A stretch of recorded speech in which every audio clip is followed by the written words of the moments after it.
கள்ளச்சந்தையில் திரைப்படம் பார்க்குற அனுமதி சீட்டை வித்த அயோக்கிய பைய எங்களை திறநிதி திருடங்கடா அயோக்கிய பலட பிளடி நான்சென்ஸ். கள்ளச்சாராயம் குடிச்சு செத்தவனுக்கு எதுக்குடா 10 லட்சம் கொடுத்தீங்க? அது ஒரு விபத்து.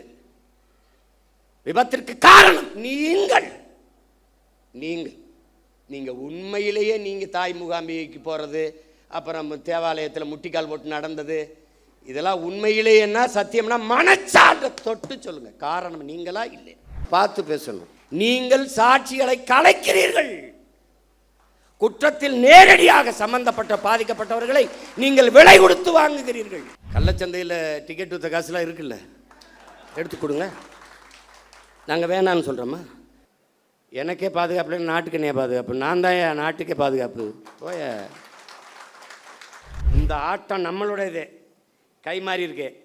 இப்போ அடுத்த சுற்று வரும்போது நம்ம கைக்கு வரும் தைரியமாக இருக்கு. மாற்றம் என்பது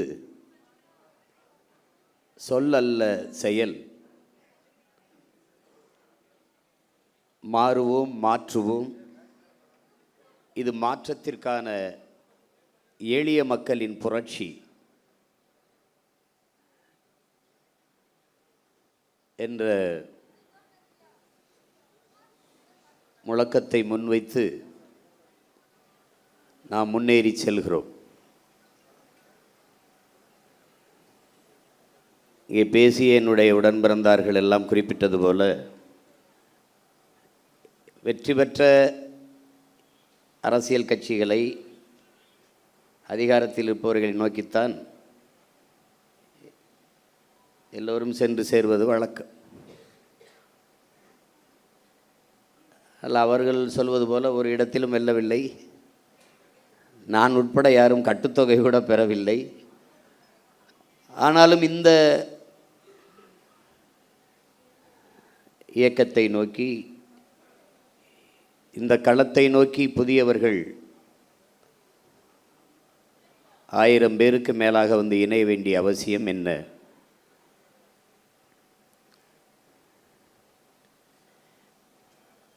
இங்கே ஒன்றுதான் என் உடன் பிறந்தார்களே, எல்லோரும் எளிதானதை செய்ய நினைக்கிறார்கள், சரியானதை செய்ய நினைப்பதில்லை. ஆனால் நீங்கள் சரியானதை செய்ய நினைக்கிறீர்கள், அதனால் இங்கே வந்திருக்கிறீர்கள். சரியானது வென்றே தீரும் என்கிறான் கிவ விடுதலை புரட்சியாளன் சேகுவேர் அவர். நாம் பார்க்கிறோம், நீண்ட காலமாக கவனித்து வருவதில், இந்த தமிழர் நிலத்தில் சில சொற்கள் மிகுந்த மதிப்பிழந்து கேவலப்படுகிறது. ஒன்று மாற்றம், இன்னொன்று புரட்சி, இன்னொன்று தளபதி, இன்னொன்று வரலாறு. இதெல்லாம் ரொம்ப அவமதிக்கப்படுதுன்னு நான் நினைக்கிறேன். தளபதினா என்ன? எந்த படைக்கு தளபதி? எது சொரி சரங்கு படையா இல்லை எந்த படை? 6 படை கட்டி என் அன்னை தமிழ் சமூகத்தின் விடுதலைக்கு போராடி என் தலைவனே தன்னை தளபதி என்று போட்டுக்கொள்ளலை. இங்கே எப்படி அரசியல் கட்டமைக்கப்பட்டிருக்கிறது என்பதை என் அன்பு உடன் பிறந்தார்கள், என் அருமை தம்பி தங்கைகள் புரிந்து கொள்ளும். முதல்ல நம்முடைய அரசியலை நீங்கள் புதிதாக வந்தவர்கள் உள்வாங்கிக் கொள்ளும். நாம் தமிழர் என்பது ஒரு கட்சியின் பெயர் இல்லை, முதல்ல அதை தெளிவாக வாங்கிக்கணும். நாம் தமிழர் என்பது நாம் பிறந்த பெருமை மிக்க இனத்தின் அடையாளம் என்பதை நீங்கள் விளங்கிக்கொள்ளும். இப்போ நாம் தமிழர் கட்சி மொழியையும் இனத்தையும் மண்ணையும் மக்களையும் உயிருக்கு மேலாக நேசிக்கும் எழுச்சி மிக்க இளைஞர்களின் பாசறை தான் நாம் தமிழர் கட்சி. நாம் தமிழர் கட்சியின் அரசியல் எல்லா உயிர்களுக்கும், கட்சி எல்லா மக்களுக்கும், தலைமை அதிகாரம் எப்போதும் தமிழர்களுக்கு மட்டும். அதில் தெளிவாக விளங்கி இந்த கட்சியில் இருப்பதற்கு, இணைவதற்கு, தளபதியாக இருப்பதற்கு, தம்பியாக இருக்கிறதுக்கு எந்த தகுதியும் தேவையில்லை. ஆனால் இந்த இயக்கத்தில் தளபதியாக இருக்கிறதுக்கு நிறைய தகுதிகள் தேவைப்படுகிறது. ஏனென்றால் ஒரு காவல்துறைக்கு ஆள் எடுக்கிற போது உடல் தகுதி, கல்வி தகுதி எல்லாவற்றையும் சோதிக்கிறார். நாட்டின் பாதுகாப்புக்கு, படைக்கு, இராணுவத்திற்கு ஆள் எடுக்கும்போது உடல் தகுதி, அறிவு தகுதி எல்லாவற்றையும் சோதிக்கிறார். நீண்ட காலமாக அடிமைப்பட்டு கிடக்கிற அன்னை தமிழ் சமூகம் ஒரு தேசிய இனத்தின் விடுதலைக்காக ஒரு மக்கள் புரட்சியை முன்னெடுக்கிற ஒரு அரசியல் பெரும்படையில் மக்கள் இராணுவத்தில் இணைவதற்கு எவ்வளவு தகுதி தேவை என்பதை நீங்கள் புரிஞ்சுக்கணும். இது கட்சி கிடையாது. இது மற்ற கட்சிகளைப் போல கட்சி கிடையாது. இது தமிழ் தேசிய இனத்தின் விடுதலைக்காக கட்டப்பட்ட புரட்சிகர அரசியல் இராணுவம் என்பதை புரிந்து கொள்ளும். போர் என்பது ரத்தம் சிந்தும் அரசியல், அரசியல் என்பது ரத்தம் சிந்தாத போர் என்கிறான் மாசேத்து. என்ன அன்னை தமிழினத்தின் விடுதலைக்காக நம்முயிர் தலைவன் மேதகவே பிரபாகரன் ரத்தம் சிந்தும் புரட்சிகர அரசியல் போரை செய்தார். அவன் பிள்ளைகள் நாம் ரத்தம் சிந்தாத அரசியல் போரை இந்த தாய் நிலத்தில் செய்து கொண்டிருக்கிறோம். அவசியல் பட்டால் அதையும் சிந்துவோம்.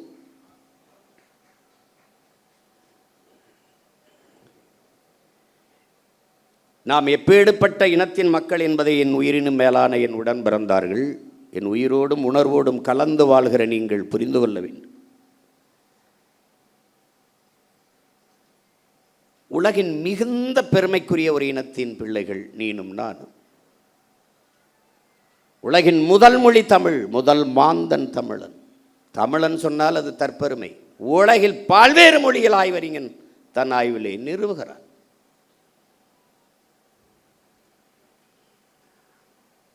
தன் தாய்மொழியிலே ஆகச் சிறந்த இலக்கியங்களை படிக்கக்கூடிய வாய்ப்பை பெற்ற ஒரு இனம் தமிழ் பேரினம்.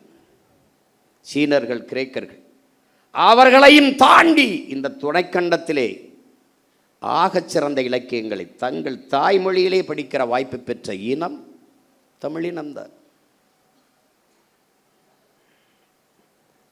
ஒரு பெருமைமிக்க ஒரு இனத்தின் மகன் நீ. உன்னுடைய தாய்மொழி தமிழ். உன் மனச்சான்றுபடி உலகில் மாறுதலை ஏற்படுத்தி எல்லோரும் தன் மனச்சான்று வழி நடத்தியபடி நடந்தவன் தான் என்கிறான். உன் மனச்சான்றுபடி நீ நின்று பேசு. இந்த அரங்கை விட்டு வெளியேறுகிற போது நீ தமிழ்நாட்டின் தமிழ் தெருவை ஒரு தடவை திரும்பி பார். எங்கேயாவது உன் தாய்மொழி இருக்கிறதா, எழுதப்பட்டிருக்கிறதா? உன் தாய்மொழி சிதைந்து அழிந்து போனது 1/2 நூற்றாண்டுகளுக்குள்ளே. தமிழர் நாட்டில், தமிழர் ஏட்டில், தமிழர் நாக்கில் தமிழ் இல்லை. பேச வராது, எவனுக்கும் பேச வராது. நீ மீறி நல்ல தமிழிலே பேசினால் அவன் கேட்பான், நீ நாம் தமிழர் கட்சியான்னு கேட்பான். கேட்பான். நீ சரி அண்ணன் சொல்றதுக்காக நீ சோதிச்சு சொன்ன பாரு. இப்போ வழி கேட்குறாங்கன்னா, வழி ஐயா நீங்கள் நேராக செல்லுங்க, இடதுபுறம் திரும்புங்க, அங்கே ஒரு கோயில் வரும், அந்த கோயிலிருந்து அப்படி வலதுபுறம் திரும்புங்க, நேராக போங்க, அங்கே அந்த நீங்கள் கேட்குற முகவரி வருதுன்னு சொல்லு. அவன் நீ சீமாங்கட்சியில் இருக்க என்னப்பா, நாம் தான் கட்சியில் கேட்குறானா இல்லையா? ஏன்? உன் மொழி, உன் அடையாளம்.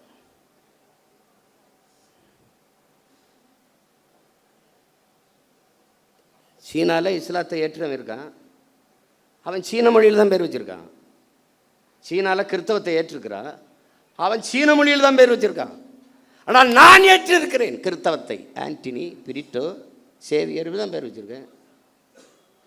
ஏன் இஸ்லாத்தை தூய தமிழில் ஏற்க முடியாது? எங்கள் அப்பா மனைவி முஸ்தபா தன் மகனுக்கு செம்மல் என்றும் அது பேர் வைக்கலையா? செம்மொழி என்றும் பேர் வைக்கலையா? இப்போ நான் வைக்கல, என் பிள்ளைகளுக்கெல்லாம் யூசுப்பு, எல்லாலன் யூசுப்பு, தமிழன் இஸ்லாத்தை ஏற்றுக்கிறேன், தட்சாலி வரானார், அவனுக்கு தெரியுது பழிச்சுன்னு. ஹசானா, அருள்மொழி ஹசானா. உசேன், தமிழ் மகன் உசேன். என் தம்பி மகன் அபு மகனுக்கு நான் பேர் வைக்கலையா? முகம்மது, செம்மல் முகம்மது. தமிழன், நான் இஸ்லாத்தை ஏற்றிருக்கிறேன். என் மகன் வளர்ந்து சொல்லுவான், எங்கள் பெரியப்பா வச்சிருக்காப்புல, என்ன செம்மல், முழு பேர் செம்மல் முகம்மது, தெரியுது நான் இஸ்லாத்தை ஏற்றிருக்கேன். இதான் என் அடையாளம். எங்கே தொலைச்சிருக்க பாரு நீ. உனக்கு மாத்திரையிலிருந்து ஆரம்பிச்சான்டா, அனால்ஜின், நோவால்ஜின், அதெல்லாம் இப்போ டீ காஃபி எல்லாம் தமிழில் தானே. நேரம் என்னன்னு எவனாவது கேட்குறானா? டைம் ப்ளீஸ், டைம் என்ன? அப்போ ஒரு அறை விடணும்டா, செவிலச்சே தரையணும்டா, செவிலச்சே தரையணும். உன் தாய்மொழியை கொன்று புதைத்தார்கள் திட்டமிட்டு. மொழியிலிருந்தும் வரலாற்றிலிருந்தும் தமிழ் பேரின மக்களை வெளியேற்றினார்கள். அதற்கு வாய்ப்பாக வழிபாட்டிலிருந்து வெளியேற்றினார்கள். இங்கே இருக்கிற கோயில்கள் எல்லாம் வெறும் வழிபாட்டு தலமல்ல என் உடன் பிறந்தவனே, வரலாற்று பேராவணம் என்பதையும் நீ மறந்துவிடக்கூடாது. 18ஆம் நூற்றாண்டிலே அந்த கோயிலிலே, அந்த கல்வெட்டிலே இது பதிவாகி இருக்கிறது. எல்லா கோயில் மதிர்ச்சுவற்றிலும் உன் வரலாற்று பேராவணம் பொறித்து வைக்கப்பட்டது. அவ்வளவே அழிச்சான். உனக்கிட்ட பக்கத்தில் உட்காந்தே பேசினா, உன் மொழி ஐயோ தமிழில் என்ன இருக்குது, இது படித்தா வேலை கிடைக்குமா, சோறு கிடைக்குமா, பிச்சை எடுக்கூட லாய்க்கலன்ட்டான். நீ நம்பிட்ட. தமிழ் அறிவியல் மொழியில நான் நம்பின. முல்லையும் குறிஞ்சியும் முறைமையில் திரியின் நல்லியல்பு இழந்து நிலம் நடுக்குற்று பாலை எனும் படிமம் கொள்ளும். எத்தனை ஆயிரம் ஆண்டுக்கு முன்னாடி எப்படி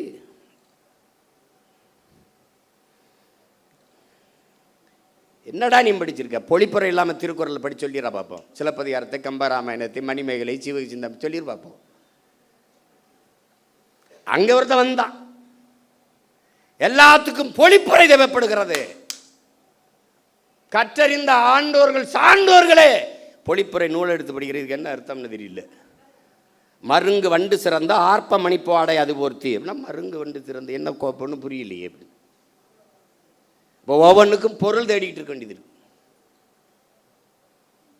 ஒருத்த வந்தான், நேரடியாக மக்கள் மொழியில் பாடின பொழிப்புரை தேவையில்லை, நேரடியாக அச்சமில்லை அச்சமில்லை அச்சம் என்பது இல்லையே, உச்சி மீது வான் இடிந்து வீழுகின்ற போதிலும் அச்சமில்லை அச்சமில்லை பாடினான். உரை நடையே சந்தத்தை வச்சு பாடிட்டான். அன்னையிலிருந்து தமிழ் வேற வடிவத்துக்கு திரும்பிட்டு. என்னைக்கு நீ நான் தமிழன், என் தாய்மொழி தமிழ் என்ற திமரை கொள்கிறியோ, அன்றைக்கு இந்த இனம் எழும்டா, விடுதலை அடைந்தா.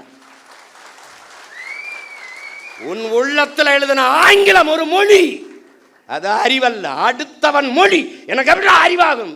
பிளடி நான்சென்ஸ் என்னைக்கு நீ நினைக்கிறியோ அன்னைக்கு சரியாயிரும். இந்த நாட்டில் எல்லா மொழியும் படிப்போம், நாங்கள் வாழ. எங்கள் மொழி தமிழ் படிப்போம், எங்கள் இனம் வாழ. மொழி என் முகம், என் முகவரி, என் கலை, என் இலக்கியம், என் அடையாளம், என் வரலாறு, என் அரசியல், என் உயிரடா என்று என்னைக்கு நீ நினைக்கிறியோ அன்னைக்கு வருமடா உனக்கு உணர்வு, மானம், வீரம், ரோசம் எல்லாம் வரும்டா.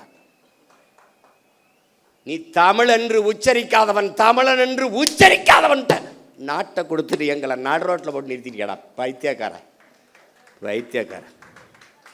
நடிகனுக்கும் தலைவனுக்கும் வித்தியாசம் தருதல கூட்டமே. தலைவன் எவன்? தலைவன் இவன் தலைவனடா, இவன் தலைவனடா,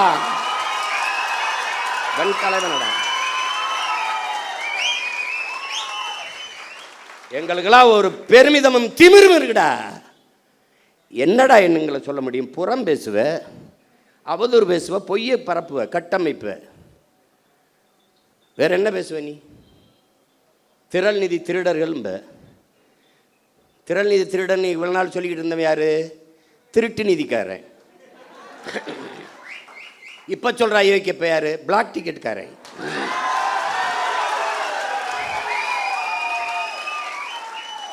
கள்ளச்சந்தையில திரைப்படம் பார்க்கிற அனுமதி சீட்டை வித்த அயோக்கிய பைய எங்களை திறன் நிதி திருடங்கடா. அயோக்கிய பலட பிளடி நான்சென்ஸ். தம்பி, ஆட்டம் ஒரு மாறி மாறி தான் ஆடுவோம். இந்த ஆட்டம் உங்கள் கையில் இருக்கு. உங்கள் காலில் இருக்கிற பந்து ஒரு நாள் எங்கள் கால்களுக்கு வரும். பார்த்து ஆடணும், பார்த்து பேசணும். வாதத்தில் தோற்பவன் அவதூறை கையில் எடுப்பாங்கிறான் சாக்ரட்டிஸ்.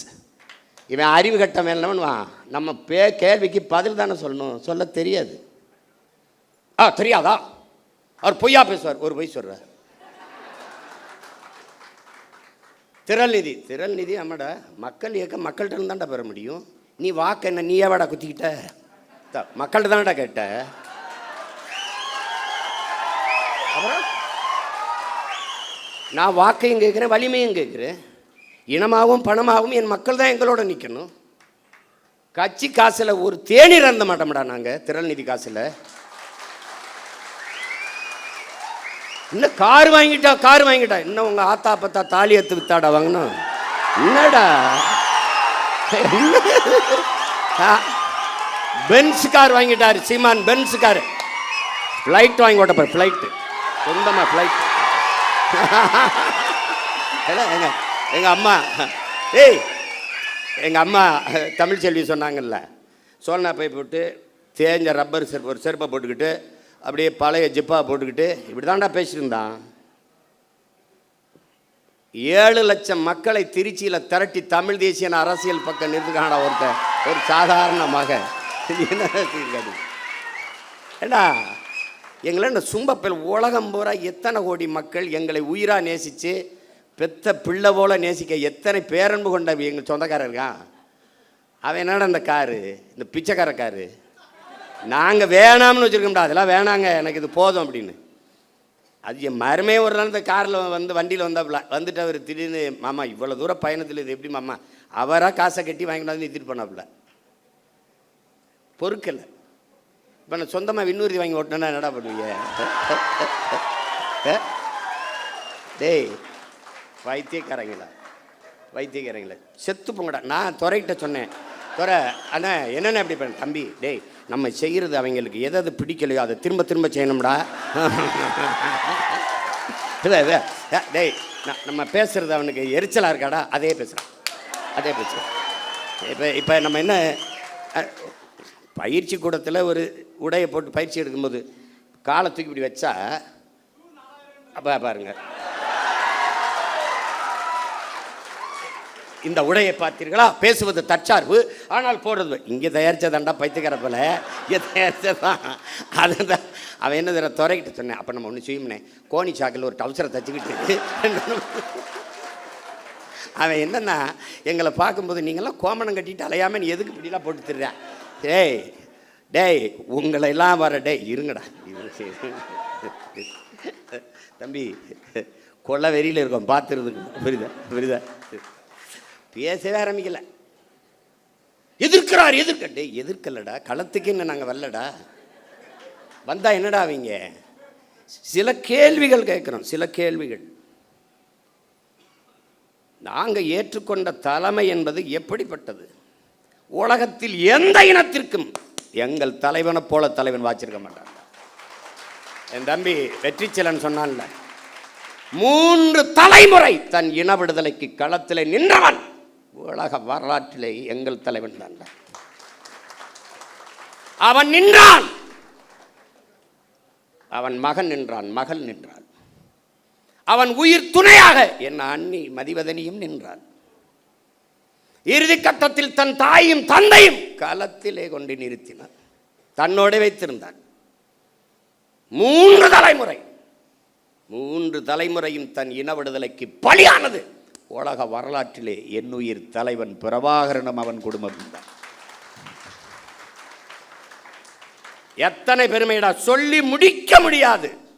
அவ்வளவு பெரிய வரலாறு. அவன் பிரபாகரன் என்பது பெயர் சொல்லல்ல, அவனே ஒரு பேரினத்தின் வரலாறு.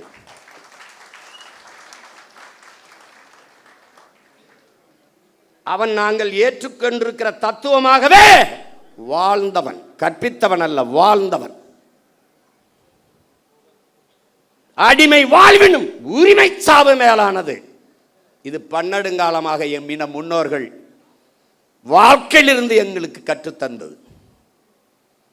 உயிரை இழக்கலாம், உரிமையை இழக்கலாமான்னா? ஏன்? உயிர் என்பது தனிப்பட்ட ஒருவனுக்கான இழப்பு, உரிமை இழப்பு ஒட்டுமொத்த தேசிய இனத்திற்கான இழப்பு. எனவே உயிரினும் மேலானது எமது உரிமை.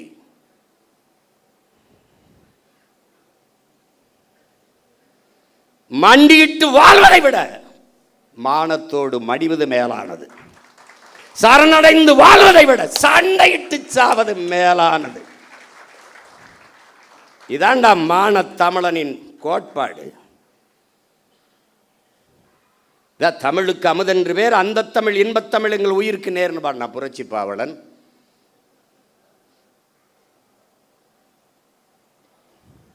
தமிழர் என்று ஒரு இனம் உண்டு, தனித்தே அவருக்கு ஒரு குணம் உண்டுன்னா எங்களுடைய தாத்தன் நாமக்கல் கவிஞர் ராமலிங்கம் பிள்ளை. அன்பே அவரது மொழியாம், அமிழ்தம் அவரது மொழியாம், அன்பே அவரது வழியாம்னு வந்தான். அமிழ்தம்னு ஏன் சொல்றா?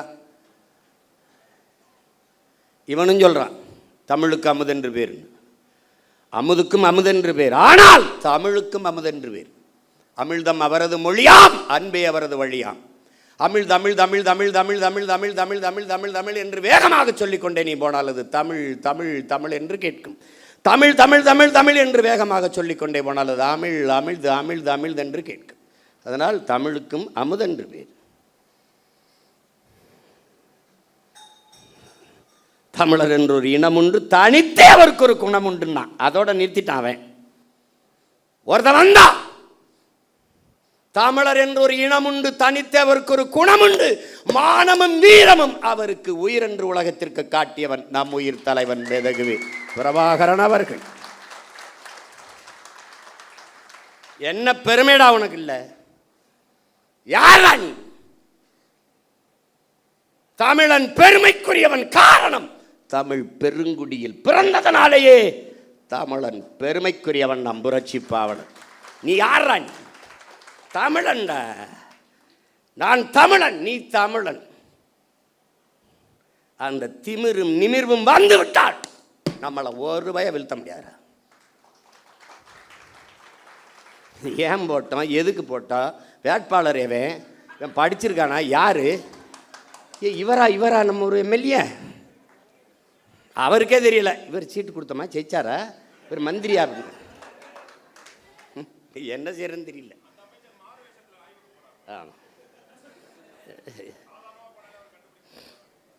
ஏதோ நாய் திருட்டு போயின்னு கடிச்சு விடாம இருந்தா சரிதான்.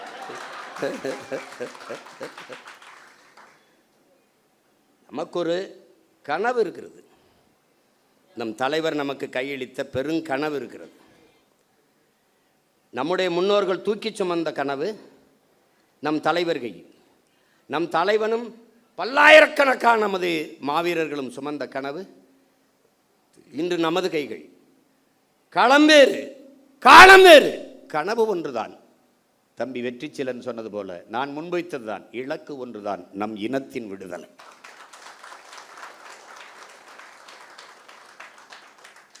பாதையை தேடாதே உருவாக்கு என்றான் தலைவன். ஹிட்லர் சொல்றான், அங்கே என்னடா பார்த்துக்கிட்டு இருக்கேன், பாதையவா தேடி இறங்கி நட, அது பாதையாகும்னா. இறங்கி நடந்தான் தலைவன், பாதையாச்சு. நமக்கு சொன்னான் பாதையை தேடாதே உருவாக்குன்னு. நடந்தோம், உருவாகிவிட்டது, இலக்கை குறித்தாகிவிட்டது. அந்த இருக்கு பாதை சரியானது, பயணம் தெளிவானது, உழைப்பு கடுமையானது, உண்மையானது, வெற்றி உறுதியானது. ஆனால் காலம், அதுதான் தம்பி துரை சொல்ற, என் வெற்றியை நீ தள்ளி போடலாம், ஆனால் ஒருபோதும் தடுத்து விட முடியாது.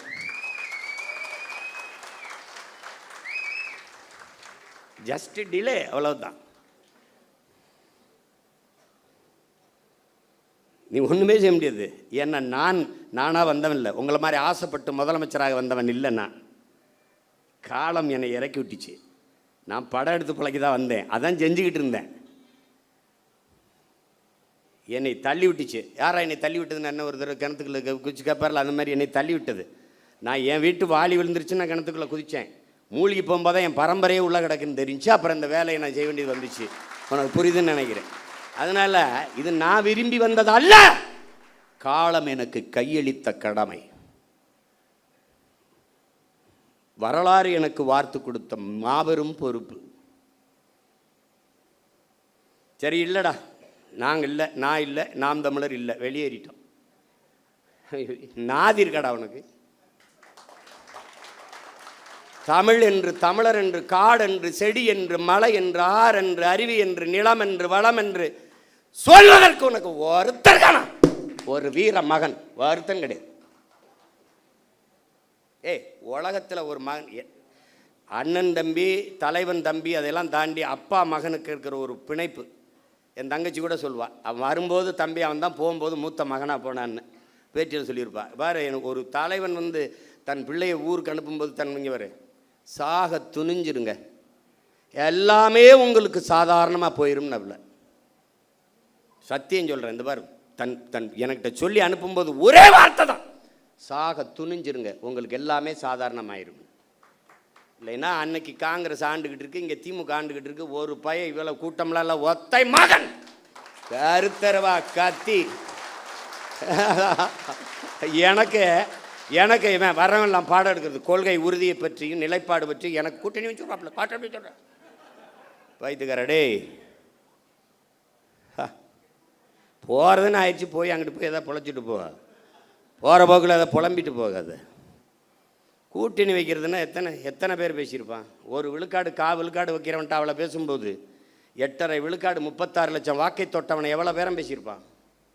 போயிருக்க முடியாதா?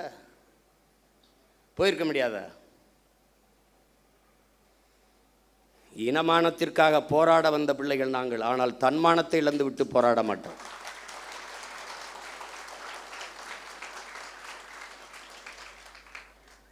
தோத்துட்டு போகிறோம், யார்கிட்ட தோக்குறோம்? தோல்வி எங்களுக்கானதில்லை. என் தம்பி சொன்ன மாதிரி, எங்கள் ஐயா பொதுச் செயலாளர் திருமால் செல்வன் சொன்னது மாதிரி, இனத்திற்கானது. என் மக்கள் முடிவு செய்கிறார்கள், அவர்களுக்கு இது சரி என்று செய்யுங்க, அவ்வளோதான். சாதி பார்த்து போடாதே ஓட்டு, போட்டால் அந்த ஓட்டு எனக்கு தீட்டுன்னு பேசுனது நாம். புறக்கணிக்கப்பட்ட ஒதுக்கப்பட்ட ஆதி தமிழ் சமூக மக்களுக்கு தேடி தேடி தேர்தல் நிற்க வாய்ப்பு கொடுத்தது நாம். ஆதி தமிழ் குடிகளுக்கு 16 22 தொகுதி பொது தொகுதியில் நிறுத்தினது நாம். 21 16 தொகுதிகளை தேர்வு செய்து பொது தொகுதியிலே நிறுத்தினது நாம். பிறகு இந்த போது எல்லாருக்கும் நாவிதர், குயவர், வண்ணார், இது இந்த மாதிரி பழங்குடி மக்கள், ஷெட்யூல் ட்ரைப், இந்த மாதிரி இவங்களுக்கெல்லாம் கொடுக்க வேண்டியதுனால, தச்சர், இவங்களுக்கெல்லாம் நிராகரிக்கப்பட்ட தமிழ் சமூகம். ஒரு தடவை கூட அவன் வென்றதில்லை. எவ்வளோ பெரிய வரலாற்றில் எவ்வளோ பெரிய துயரம் பாரு. இவன் சோசியலிசம் வா, கம்யூனிசம் வா, ரெவல்யூஷன் வா, அது வா, ஒன்றும் கிடையாது, ஒருத்தனும் செய்யலை. அதனால் இந்த வாட்டி 8 இடம் கொடுத்தோம். ஆனால் நாங்கள் சாதியை ஒழிச்சு விட்டோம்னு. எங்கே சாதியை ஒழிச்சு? மாண்புமிகு தமிழக முதல்வர் ஜோசப் விஜய் அவர்கள் இத்தனை தொகுதி தமிழ்நாட்டில் இருக்கும்போது பெரம்பூரில் ஏன் நின்றார்? ஊடகங்களை துண்டிக்காமல் போடணும். வேலை நீங்கள் நல்லது எதையும் கொண்டு வரதுலேயும் நீங்கள் சத்தியம் பண்ணியிருக்கீங்க. நாங்கள் நல்லதை தவிர எதையும் பேசுகிறதுலேயும் நாங்கள் சத்தியம் பண்ணியிருக்கோம். ஆட்சி எப்படி நடத்துவோம்னு படமாக போட்டு காட்டினேன். ஒரு துளி காட்சியே போடலை. ஏன்? அவங்களுக்கு நல்ல ஆட்சி வருவதோ நல்ல அரசியல் அமைவதோ அவங்களுக்கு விருப்பம் கிடையாது. நீங்கள் போடணும், நான் கேள்வி எழுப்புகிறேன். சட்டமன்றத்திலேருந்து அங்கே எழுப்பியிருப்பேன், இப்போ இல்லை. இந்த அரங்கத்தில் இத்தனை ஆயிரம் மக்களுக்கு இடையில் எழுப்புகிறேன், என் தம்பி தங்கைகளுக்கு இடையில். பெரம்பூரில் ஏன் நின்றீர்கள்? நீங்கள் சொல்கிறீங்களா இல்லை உங்கள் கட்சிக்காரன் சொல்லுவார், நான் சொல்லுவார்? இத்தனை தொகுதி இருக்கும்போது திருச்சி கிழக்கை தேடி போய் ஏன் நின்றீர்கள்? பெரம்பூரில் மதம், திருச்சி கிழக்கில் சாதியும் மதம். நீங்கள் என்ன பேசுகிறீங்க? சாதியை ஒழித்து விட்டேன். உங்களை ஒழிக்காமல் எப்படி சாதி மதத்தை ஒழிக்க முடியும்?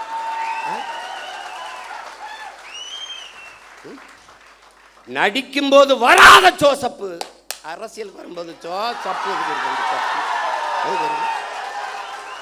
இப்போ முதலமைச்சர் ஆயிட்ட பிறகு ஜோசப் விஜய் அந்த படங்களை திருப்பி ஜோசப் விஜய். ஏன் அந்த முதல் படத்தில் அறிமுகம் முகமது ஜோசப் விஜய்ன்னு போடல? எப்படி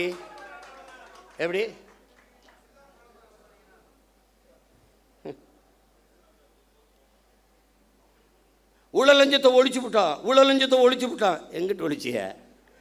என் தம்பி மதுரமுத்து மதுவை ஒழிச்ச மாதிரியா? நீங்கள் முதலமைச்சராக நான் என்னங்க பண்ணுவீங்க? மதுவை ஒழிச்சிருவேன். எப்படி ஒழிப்பிய? இப்படி கேட்பீங்கன்னு தான் அந்த வரங்க ஒழிச்சு வச்சிருக்கீங்க அப்படின்னு ஒரு ஒழிச்சு வச்சுட்டு வரோம். வாய்க்கிட்ட ஒழிக்கிறது இல்லை. இவங்க பண்ணுற சேட்டை பாருங்களேன். போதைப்பொருள் ஒழிப்புக்கு ஒரு விழிப்புணர்வு தொடர் ஓட்டம். மாண்புமிகு முதல்வர் அவர்களே, ஓடி ஒழிக்கிறது இல்லை, போதைப் பொருளை தேடி ஒழிக்கணும். இப்போ ஓடுனீங்க மாநாடு 3 கிலோமீட்டர் ஓடுகிற ஒரே முதலமைச்சர். 12 கிலோமீட்டர் ஓடுவேன். ஓட விட என்னோட டேய், என் தம்பி பாலாட்ட கேளு. எல்லாரும் ஒய்எம்சிக்குள்ளே ஓடுறான், ஒய்எம்சியை சுற்றி ஓடுறான்டா கருவாப்பையம்பா. அப்படி போய் கேளுங்க. ஏய், இதெல்லாம் ஒரு பெருமை. போதைப்பொருளை ஒழிஞ்சிருச்சா? ஒழிஞ்சிருச்சா? போதை என்பதற்கான வரையறை என்ன? மாண்புமிகு முதல்வர் அவர் ஜோசப் விஜய் அவர் இல்லை. போதை என்பது போதைப் பொருளுக்கானது என்ன? திடப்போதை. கொக்கைன், கஞ்சா, அபின், மெத்தப்பட்டமேன், அப்புறம் வேறு என்ன இருக்குது? அபின், குட்கா, இதெல்லாம் தான் போதைப் பொருள் நினச்சிக்கிட்டு இருக்கீங்க. அப்போது நீங்கள் இந்த தெருவுக்கு திறந்துருக்க டாஸ்மார்க், அதில் விற்கிற பீரு, பிராண்டி, விஸ்கி, ரம்மு, ஜின்னு, ஒயின், இதெல்லாம் கரும்புச்சாரா இல்லை பழச்சாரா இல்லை கோயிலில் கொடுக்குற புனித நீர் தீர்த்தமா? அது என்ன பேர்? அது எப்படி? இவங்க மாற்றம் என்னங்கிற? என்ன மாற்றங்கிற? இதே பேசுறது நம்ம மாற்றம்னு சொல்றதுனால மாற்றிட்டோம், நாங்கள் மாற்றோம். என்ன மாற்றம்? இந்த திராவிட கட்சிகள் அரை நூற்றாண்டுகளாக வெறும் செய்தி அரசியல், விளம்பர அரசியல் தான் செய்தது. சேவை அரசியல் செய்யவில்லை, செய்யாது. தேர்தல் அரசியலே செய்தது, மக்கள் அரசியல் செய்யாது. அதேதான் இவர் செய்யறது. இங்க இருந்து போறோம், இப்ப வெளியில போய் பார்க்கிறோம். பேருந்து நிலையங்கள் முழுக்க பதாகை. மக்கள் காசை வீணடிக்க மாட்டார். அதில் வச்சிருக்காப்புல 717 சில்லறை மதுக்கடைகளை மூடியது வெற்றி தமிழகம், வெற்றியை நோக்கி தமிழகம். அப்படி சிரிச்சு உட்கார்ந்துருக்காப்புல. இதைத்தான் அவர் பண்ணாப்புல. அவர் என்னன்னா, நான் முதல்வன். செப்டம்பர் 16 குடும்ப தலைவிக்கு 1000 பூ கட்டுற ஒரு அம்மா, பாத்திரம் தைக்கிற அம்மா படத்தில் இருக்கு. நான் தினம் திரும்பி பார்த்தே போவேன்ல. நான் வேறு புதுச்சேரியிலேருந்துல வரணும். தினம் உள்ள தெருவில் பூரா பார்க்குறேன். நிறைய பேருந்து கிடக்கிறேன்ல, பேருந்து நிலையங்களை பார்ப்பேன். அவர் அப்படியே உட்காந்துருப்பார் ஐயா. இப்போ இவர் உட்காந்துக்கிட்டு இவர் இப்போ இருங்க வரேன். அப்புறம் சிங்கப்பெண் பெண்கள் பாதுகாப்புக்கு சிங்கப்பெண் சிறப்பு படை, அதுக்கு ஒரு விளம்பரம். அப்படியே சிரிச்சுக்கிட்டு இருக்காப்புல. அதுதான் சட்டசபையில் பேசிட்டீங்க, சொல்லிட்டீங்க. செய்தி நாளேடு முழுக்க, தொலைக்காட்சி முழுக்க வந்துருச்சு, மக்களுக்கு தெரிஞ்சிருச்சு. அப்புறம் அதுக்கு இவ்வளவு கோடிகளை செலவழித்து தெருவா விளம்பரம் இதுக்கு? இதுதான் செய்தி விளம்பர அரசியல். இவங்க ஒன்லி ரீல்ஸ் தான், நோ ரூல்ஸ். ரூல் பண்ணுறதில்ல, ரீல் தான். இன்னைக்கு என்ன போடலாம்? பேருந்தில் போகலாம். அதுக்கு தான் போக்குவரத்து துறைக்கு ஒரு அமைச்சர் போட்டிருக்கீல, தமிழன் விஜய் பார்த்திபன். பேரை வச்சுக்கிறான் கில்லி சரத்குமார், திருப்பாச்சி வெட்டர்வால், எதோ ஒன்று வச்சுக்கிறது. பேரை வச்சுக்கிட்டு சூப்பராயன் அப்படி ஏதோ ஐயா வச்சுக்கிற மாதிரி எதையோ வச்சுக்கிறது. அவன் இந்த சரத்குமாருங்கிற அவன் எப்படிப்பட்ட வீரன்? அது கிள்ளி சரத்து அதெல்லாம் அவங்க சமாளிக்கிறாங்க. எல்லாத்தையும் சரி பண்ண நினைக்கிறாங்கடா. ஆமாம் தவறுங்க அப்படின்னு சொல்லி அதை திருத்திக்கிறது கிடையாது. தவறு தான், இனிமேல் இல்லை அப்படின்னு சொல்லணும்ல. விளையாட்டு போட்டி கிரிக்கெட்டு ஐபிஎல் பார்க்க போகிறாரு. சரி போகிறாரு. குழந்தைக்கு உடம்பு முடியல. எவனாவது நல்ல தகப்பன் உடம்பு முடியாத குழந்தையை தூக்கிட்டு, சின்ன குழந்தையை தூக்கிட்டு ஐபிஎல் பார்க்க போவானா? இவனுக்கிட்ட இவ்வளோ பெரிய பொறுப்பை கொடுக்குறிய அமைச்சர் பதவி, அவன் என்ன வெங்காயத்தில் நிர்வாகம் பண்ணுவான்? ஒரு குழந்தைக்கு தகப்பனாக இருக்க தகுதியற்ற ஒருவனை எப்படா நீ மந்திரி ஆகுறீங்க? எப்படி மந்திரி ஆகணும்? மாத்திரை கொடுக்க வேண்டிய நிலையில இருக்குது, உடல்நிலை சரியில்லை என்றால் வீட்டில் குழந்தைய வச்சு பார்த்துருக்கணும். அப்படியே நான் ஐபிஎல் பார்த்தா தான் உயிரோடு இருக்கணும்னா வீட்டில் தொலைக்காட்சியில் பாரு. அங்கே கூட்டி கொண்டு போய் மாத்திரையை ஒரு இதில் வச்சு அது எது இது கடன் அட்டையா, கடன் அட்டையில் இப்படி நசுக்கிறாப்புல. பின்னாடி ஒரு பொம்பளை குழந்தை அழுதுக்கு உட முடியாத குழந்தைக்கு மாத்திரை நசுக்கா, பின்னாடி ஒரு பொம்பளை சிரிச்சி அதை எவனோ எடுத்துருக்கான். எடுத்துக்கிட்டு 500 ரூபா இதுக்கு கையில் வருது. மாத்திரை நசுக்கிறதுக்கு 500 ரூபாய்க்கு என்ன சம்மந்தம் இருக்குது? இந்த மாத்திரையை ஏன் நான் பொடியாக நசுக்கிற? தண்ணியில் போட்டு குழந்தைக்கு கொடுக்க. மாத்திரையை அப்படியே போட்டாலே கரைஞ்சிருமே, எதுக்கு நசுக்கிற? டேய், கேட்குறதுக்கு பதில் சொல்லணும். அதை விட்டு உன்னே தெரியாதா? அது தெரியுதுலடா. உங்களுக்கு முன்னாடியே 15 வருஷமாக இங்கே இருக்கேன்டா, என்னை தெரியாமல் எப்படி இருக்கும்? அது கேட்குறது. அது அது வந்து அது வந்து அவர் கொடுக்குறாரு, இப்படி நசுக்கி போடுறாப்புல. இப்போ வழக்கு போட்டு சீமான் கெடுத்து விட்டாப்புல. டேய், நாட்டே கெடுத்து வச்சிருக்காடா, நாட்டே கெடுத்து வச்சிருக்கீங்க. நீங்கள் காப்பாற்ற போராடுறோம்டா. கேள்விதான்டா கேட்குறோம். உங்களுக்கு எங்களுக்கு இருக்கிற வித்தியாசம்டா. மாண்புமிகு ஜோசப் விஜய் முதல்வர் அவர்களுக்கு முன்னாடி நிற்கிற சீமானுக்கு இருக்கிற வித்தியாசம் ஒன்று தான். இவன் என்ன செய்வான், இவன் என்ன செய்வான்னு கேள்வி. இவன் என்ன செய்வான்னா உண்மையை சொல்லுவான். கடன் இவ்வளவு இருக்குது, வட்டியே 1 லட்சம் கோடிக்கு மேலே வருது, நம்ம இவ்வளவு சிரமம் இருக்குது, அதனால கொஞ்சம் பொறுங்க. இப்போ நான் சொல்கிறேன் பாரு, படித்து முடித்து விட்டு வேலை இல்லாத 70 லட்சம் இளைஞர் இருக்கான், கிட்டத்தட்ட 1 கோடி. இப்போ நான் என்ன செய்வேன், பிரபாகரன் மகன் என்ன சொல்லுவேன், காமராஜரனுடைய பெருந்தலைவனின் பேரன், வஉசியின் வாரிசு, தெய்வ திருமகன் முத்துராமலிங்க தேவரின் பேரன், தீரன் சின்னமலையின் வாரிசு, அயோத்தியாசர் ரெட்டமலை சீனிவாசனுடைய பேரன். நான் என்ன சொல்லுவேன்னு கேளு. சிங்காரவேலர் ஜீவானந்தத்தின் பேரன் என்ன சொல்வேன்னா, படித்து முடித்து விட்டு வேலை இல்லாத பட்டதாரிகளுக்கு, இளைஞர்களுக்கு வேலை தாரேன், அரசு வேலை தாரேன். அது எந்த வேலைன்னு கேட்காத, வேலை தர்றேன், உனக்கு வேலை தர்றேன். இது நான். நீங்கெல்லாம் வந்து வேலை இல்லாத இளைஞருக்கு 4000 தர்றேன். ஒரு தலைவன் என்பவன் நிலையான தீர்வை நோக்கி நகர்த்தணும்டா. அதான்டா கனவு, அதான் விஷன், அதான் ட்ரீம். ஒரு தொலைநோக்கு இருக்கணும். நான் வேலை தர்றேன். எப்படி எப்படி தெரியும்? டாக்டர் இவ்வளோதான்டா இருக்குது. அடே, ஐஏஎஸ்ஏ மொத்தம் 7500 இந்தியா முழுமைக்கு எவ்வளோ? 5800 300 இவ்வளோ தான்டா ஐஏஎஸ். ஐபிஎஸ் எவ்வளோடா? 7000மா? எவ்வளோடா முதல்ல? எவ்வளோடா?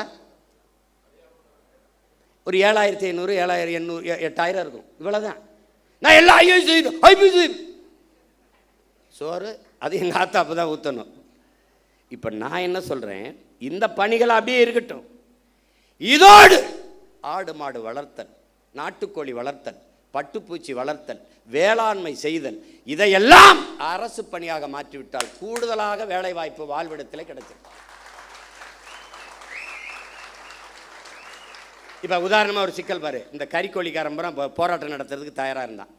ஏன்னா வெளியிலிருந்து வர்றவன் கூடுதலாக இறைய கொடுத்து எடையை கூட்டி தள்ளிடுறான். இங்கே அது வரும்போதே எல்லாம் போய் இங்கே நிற்கும்போது அங்கே ஏற்றுறதுல இருக்க இடம் இங்கே இறக்கும்போது இருக்கல. நான் போராட்டம்னு நான் என்ன கேட்குறேன், நீ என்ன மயத்துக்கு அங்கேருந்து ஏற்றுற? நீ இங்கே வளர்க்க வேண்டியதானே? அப்போ திங்கிறதுக்கு லக் பீஸ். அப்போ என்ன சொல்லணும்னா, இந்த பலகையை தேய்க்கிறதுக்கு எங்கள் ஒரு உப்பு காய்தான் வச்சுருப்பான். நீ தானே இந்த ஆடு மாடு வளர்க்குறது அவமானமாக பேசினவன் தம்பி. இந்த வலையொலியில் இருக்குன்னா குறித்து வச்சுக்கணும். தோற மகளே குறித்து வச்சுக்கணுமா? டே, அவனை இவன் தான்ப்பா, கொண்டாப்பா நாக்கப்படுற அங்கிட்டு இழுத்துக்கடா, நல்லா தேய்ச்சி இருட்டுக்குள்ளே போட்டு 1 வாரம் அண்ணன் தண்ணி சோறு இல்லாமல் போட்டு உன்னை கொள்ளலாம் பார்த்துரு. நீ வருவார் ஆடு மாடு போய் சொல்லுவான். டேய், உனக்கு மேய்க்க வைக்க இருந்தால் வெளில போடா நாய். சீனக்காரன் 1 லட்ச ரூபாய் மாதம் சம்பளம், ஆடு மேய்க்க எனக்கு ஆட்கள் தேவை. என்னன்னா பல ஆயிரக்கணக்கில் விண்ணப்பிச்சுட்டான். நான் கேட்டேன், சீனாக்காரன் சொன்னால் ரசிக்கிற, சீமான் சொன்னால் சிரிக்கிறியே, ஏண்டா உனக்கு என்னடா பிரச்சனை? ஆள் தான் பிரச்சனை. இப்போ என் தம்பி துறை சொல்கிறான்ல, நானே இப்போ யுவான் ஸ்வாங் மாதிரி கபான் சிங் ஃபிங்ஷன் ஒரு பேரை வச்சுக்கிட்டு ஏதோ பேசியிருந்தேன்னு வச்சுக்கேன். என்னம்மா பேசுகிறான் யாவன்? ஒரு கோட் போட்டுக்கணும். இல்லை வம்படியா நான் நீ, ஏன்னா அவர் கலட்டிட்டாரு. இப்போ நான் போடணும்னு இருக்கேன். ஏன் நீங்கள் தான் போடுவீங்களா? நாங்கள் போட மாட்டோமா? நம்ம என்ன அப்படி போட்டுருவோம். இங்கே ஒரு டை ஒன்று கட்டிட்டு ஆமாம், அவர் இங்கே வச்சா பொட்டு, நான் இங்கே வைக்க போகிறேன். இங்கே வச்சு ஐயோ, நாங்கள் வாங்கி வந்த வாரம் தப்பாக இருக்கு, ஒன்றும் பண்ண முடியாது. அவன் அப்படி. இப்போ தொலைநோக்குங்கிறது என்னன்னு இருக்குல்ல.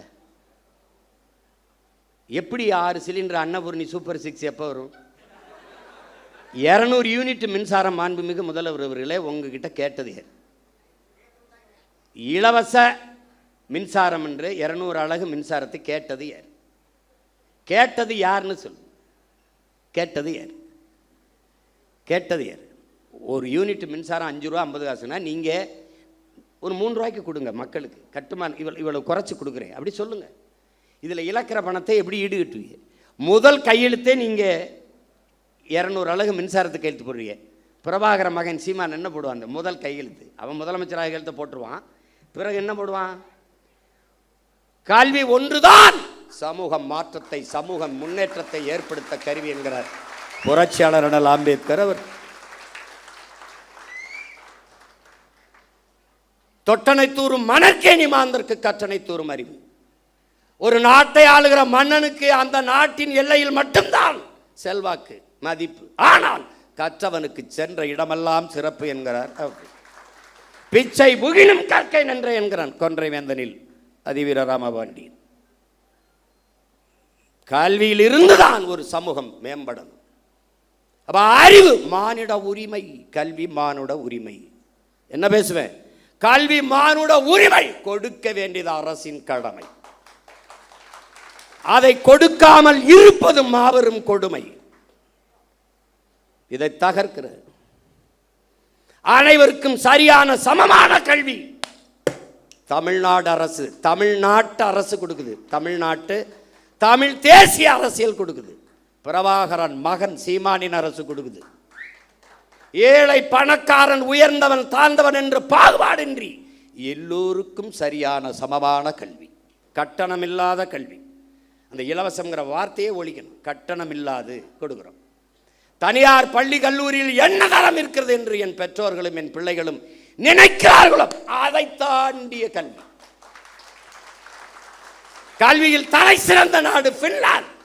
10 ஆண்டுகளில் எழுதி வை. 10 and only 10 years. 10 years only 10 years back. திருப்பி ஒருத்தன் சொல்லுவான் பின்லாந்தில் இருந்து உலகத்தின் தலை சிறந்த நாடு தமிழ்நாடு என்று.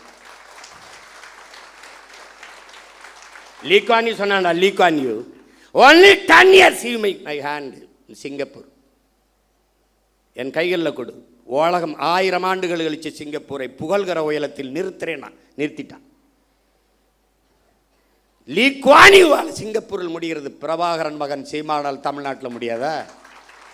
ஒரு இத்திரின் நாடா, இத்திரின் நாடு. இவ்வளவுதான் மக்கள் தொகை. ஒரு வளமும் இல்லை கடலை தவிர. எந்த வளம் இல்லை என் நிலத்தில். என்ன இல்லை? அறிவு வளமா, உடல் வளமா, இல்லை நில வளமா, மலை என்ன இல்லை? கொடுமடா.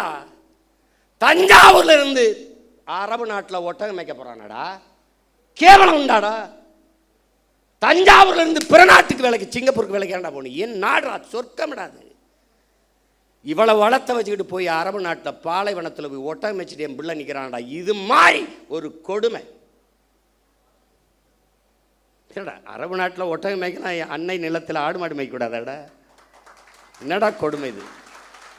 எங்களை ஆடு மாடு மேய்க்க சொல்ல. ஒன்னே மேய்க்க சொல்ல பரதேசி பிக்காளி பல. ஒன்னே நான் மேய்க்க சொல்லடா. போடா, எழுதி வச்சுக்கடா. ஒரு நாள் அவசர கூட்டம் எங்கே நடக்குதுங்க? இந்த கூட்டு பண்ணையில் நடந்துக்கிட்டு இருக்குங்க. அங்கே உட்காந்துருக்காரு முதலமைச்சர், எல்லா அமைச்சரும் உட்காந்து போயிட்டு இருக்காங்கன்னு. நீ அங்கே வருவ. 2000 ஏக்கரில் பண்ணை இருக்கும், அங்கே கூடாரம் இருக்கும். உட்காந்துக்கிட்டு அங்கே நாங்கள் வளர்த்த நாட்டுக்கோழி வந்துக்கிட்டு இருக்கோம். அங்கே ஆட்டுக்கறி பிரியாணி போயிட்டு இருக்கோம். அதை சாப்பிட்டுருப்பான். டேய், இதெல்லாம் நான் சாதிச்சு காட்டிட்டு சாகலைன்னா நான் பிரபாகர மகன்லடா. பெரியமாக போயிட்டு இருக்காங்க. ஓடுவண்ணா கையெழுத்து. பெற்றுக் கொடுங்கள் பிள்ளைகளை. கற்றுக் கொடுக்கிறோம் நாங்கள். பிள்ளைகள் உங்கள் வீட்டின் செல்வங்கள் அல்ல, தமிழ் தேசிய நாட்டின் செல்வங்கள். முடிஞ்சு. நீ பெத்துட்டியா 3 வயசுல ஒப்படைச்சிட்டு வெளியேறிடணும். பிள்ளைக்கும் அரசுக்குமானது. நான் கேட்பேன், என்ன படிக்கிற ஐயா? ஐயா நான் வந்து டாக்டர் போயா. ஐயா நான் இன்ஜினியர் போயா. ஐயா எனக்கு பாடுறது பிடிக்கும் பாடியா. ஐயா எனக்கு ஓடுறது பிடிக்கும் ஓடியா. அதுக்குன்னு வரக்கூடாது. தொலைச்சி போடுவேன் உன்னை. ₹1 கல்வி கிடையாது. தொடக்க கல்வி முதல் ஆராய்ச்சி கல்வி வரை என் பிள்ளைக்கு தரமான கல்வி. ₹1 கட்டணம் இல்லாமல். அப்படி போட்டியலா கையெழுத்து? 200 அலகு மின்சாரம் இலவசம்னு கையெழுத்து போட்டு 1000 ரூபா கட்டினவன் 4000 கட்டிட்டு வீட்டில் அழுதுகிட்டு இருக்கான். இப்போ வலைவலி திருப்பினா 7000 கட்டிட்டு 17000 வந்துருக்கு. இதில் வீட்டில் 5 மணி நேரம் 6 மணி நேரம் மின்சாரம் இருக்குது, அதுக்கே இவ்வளோ கட்டணும். நம்ம வீட்டிலலாம் அந்த மின் ஊக்கி வச்சு ஓட்டிக்கிட்டு இருக்கோம், கடப்படான்னு ஓட்டிக்கிட்டு இருக்குது. காலக்கொடுமை காலக்கொடுமை. ஏதோ நடந்து போச்சு. எங்கள் ஊரில் சொல்லுவான், பிச்சை எடுக்கிற மாதிரி கனவு கண்டா பெருமையாக ஒருத்தட்டையும் சொல்ல முடியாது லட்சியமா அப்படின்னு. இவங்க போட்டாங்க. இப்போ இன்னும் கொஞ்ச நாள் கழித்து நாங்கள்லாம் டிவி கேக்கு போட்டோம், விசிலுக்கு போட்டோம்னு எவனும் சொல்ல மாட்டான். விசிலை முழுங்கினவன் எப்படி இருப்பான்? முழுங்கி. இப்போ நம்ம பயிலுக ஐயோ இங்கே வீடு அடிக்கிறான் அப்படிலாம் அல்லாதீங்க, விசில் அடிக்க சரியாயிரும். அப்போ வைத்தியகர பயிலு இது கரூரில் உங்களுக்கு மனிதாபிமானம் இருக்கா? நீங்கள் இருக்கு. டேய், மனிதாபிமானத்தின் மொத்த உருவம்டா நாங்கள். எங்களை பார்த்து பேசாதரா, கேட்குற கேள்விக்கு பதில் சொல்லு. வேற்று நாட்டு இராணுவம், இன்னொரு நாட்டு இராணுவம், என் இனத்தின் பகை நாட்டின் இராணுவம் இலங்கை. அந்த இராணுவத்தால் 850 பேர் இந்த நாட்டின் குடிமகன், இந்திய நாட்டின் குடிமகன், சிட்டிசன் ஆஃப் இந்தியா, தமிழ் தேசியனத்தின் மகன் மகள். தங்கச்சி உட்கார விடுங்க, கொஞ்சம் இடம் கொடுங்க, உட்காருங்க. நீங்க தள்ளி வாப்பா, இங்கிட்டு தள்ளி வா, இங்கிட்டு தள்ளி வா. தங்க எங்கள் அம்மா கொஞ்சம் நகர்ந்து வாங்கம்மா, கொஞ்சம் இடம் கொடுங்க. தங்கச்சி இங்கிட்டு வாங்க, நல்லா இங்கிட்டு வாங்க. உட்காருங்க, அவ்வளோதான், உட்காருங்க. ஒரு பழக்கத்தை நீங்கள் கற்றுக்கணும். எவ்வளோ பெரிய ஆளாக இருந்தாலும் நீங்கள் பெண்கள் வரும்போது எந்திரிச்சு இருக்கை கொடுத்துட்டு வெளியேறிடும். அப்போ ஒவ்வொரு தடவையும் நான் சொல்கிற மாதிரி வச்சுக்கூடாது. இந்த கட்சிக்குன்னு நிறைய தகுதிகள் இருக்குது. பசினாலும் 10 நாள் கிடப்பேன், 11 நாள் 100 நாள் நடப்பேன். இங்கே இருக்கணும். தன்னை முன்னிறுத்திக்கிறவன் இந்த கட்சிக்கு சரி வர மாட்டான். தான் பிறந்த மண்ணையும் இனத்தையும் எவன் முன்னிறுத்துறானோ அவன் தான் இந்த கட்சிக்கு தளபதியாக இருக்க முடியும். போட்டு ஒவ்வொரு தடவையும் அண்ணனை பாடம் நடத்த வைக்கக்கூடாது. புதுசாக நீங்கள் வந்திருக்கிறே தெரிஞ்சுக்கணும். யார் வந்தாலும் சரி, சின்ன குழந்தை வந்தாலும் பெண் பிள்ளைகள் வந்தால் நீ உட்கார்தாயின்னு எந்திரிச்சு நின்றுக்கணும். அவன் தான்டா சரியான ஆண்மகன். நீ உட்கார்ந்துக்கிட்டு தங்கச்சி அம்மாவை நிற்க வச்சுக்கிட்டு இருந்தீங்கன்னா நீ தற்கொலையில் பெரிய தற்கொலை ஆயிடுவா. பார்த்துக்கிட்டு பச்சை மட்டையை வேற ஆளுக்கு எடுக்க மாட்டேன், உனக்கு எடுத்து விட்டுருவேன். பார்த்துக்க. இப்போ 850 பேர் சுட்டு கொல்லப்பட்டிருக்கான். அவன் வாழ்வாதாரத்திற்காகத்தான் கடலுக்குள்ள மீன் பிடிக்க சென்றான். அவன் படகு பறிக்கப்பட்டிருக்கு, சிறைபிடிக்கப்பட்டிருக்கா, சித்தவதை செய்யப்பட்டிருக்கா, கொலை செய்யப்பட்டிருக்கா. இந்த செத்து பிணமா வந்தவன் வீட்டிற்கு எவ்வளவு பணம் உதவித்தொகையாக, ஊக்கத்தொகையாக, வாழ்வாதாரத்திற்கு கொடுக்கப்பட்டது? யாராவது ஒருத்தன் சொல்லு. எந்த அரசாக இருந்தாலும் யாராவது ஒருத்தன் சொல்லு கொடுக்கப்பட்டிருக்கா? இல்லை. அவன் குடும்பத்துக்கு வேற்று நாட்டு இராணுவத்தால் சுட்டுக் கொல்லப்பட்ட தன் நாட்டு குடிகளில் எவனுக்காவது ஒருத்தனுக்கு அரசு வேலை அவன் குடும்பத்தில் கொடுக்கப்பட்டிருக்கா? இல்லை. அப்ப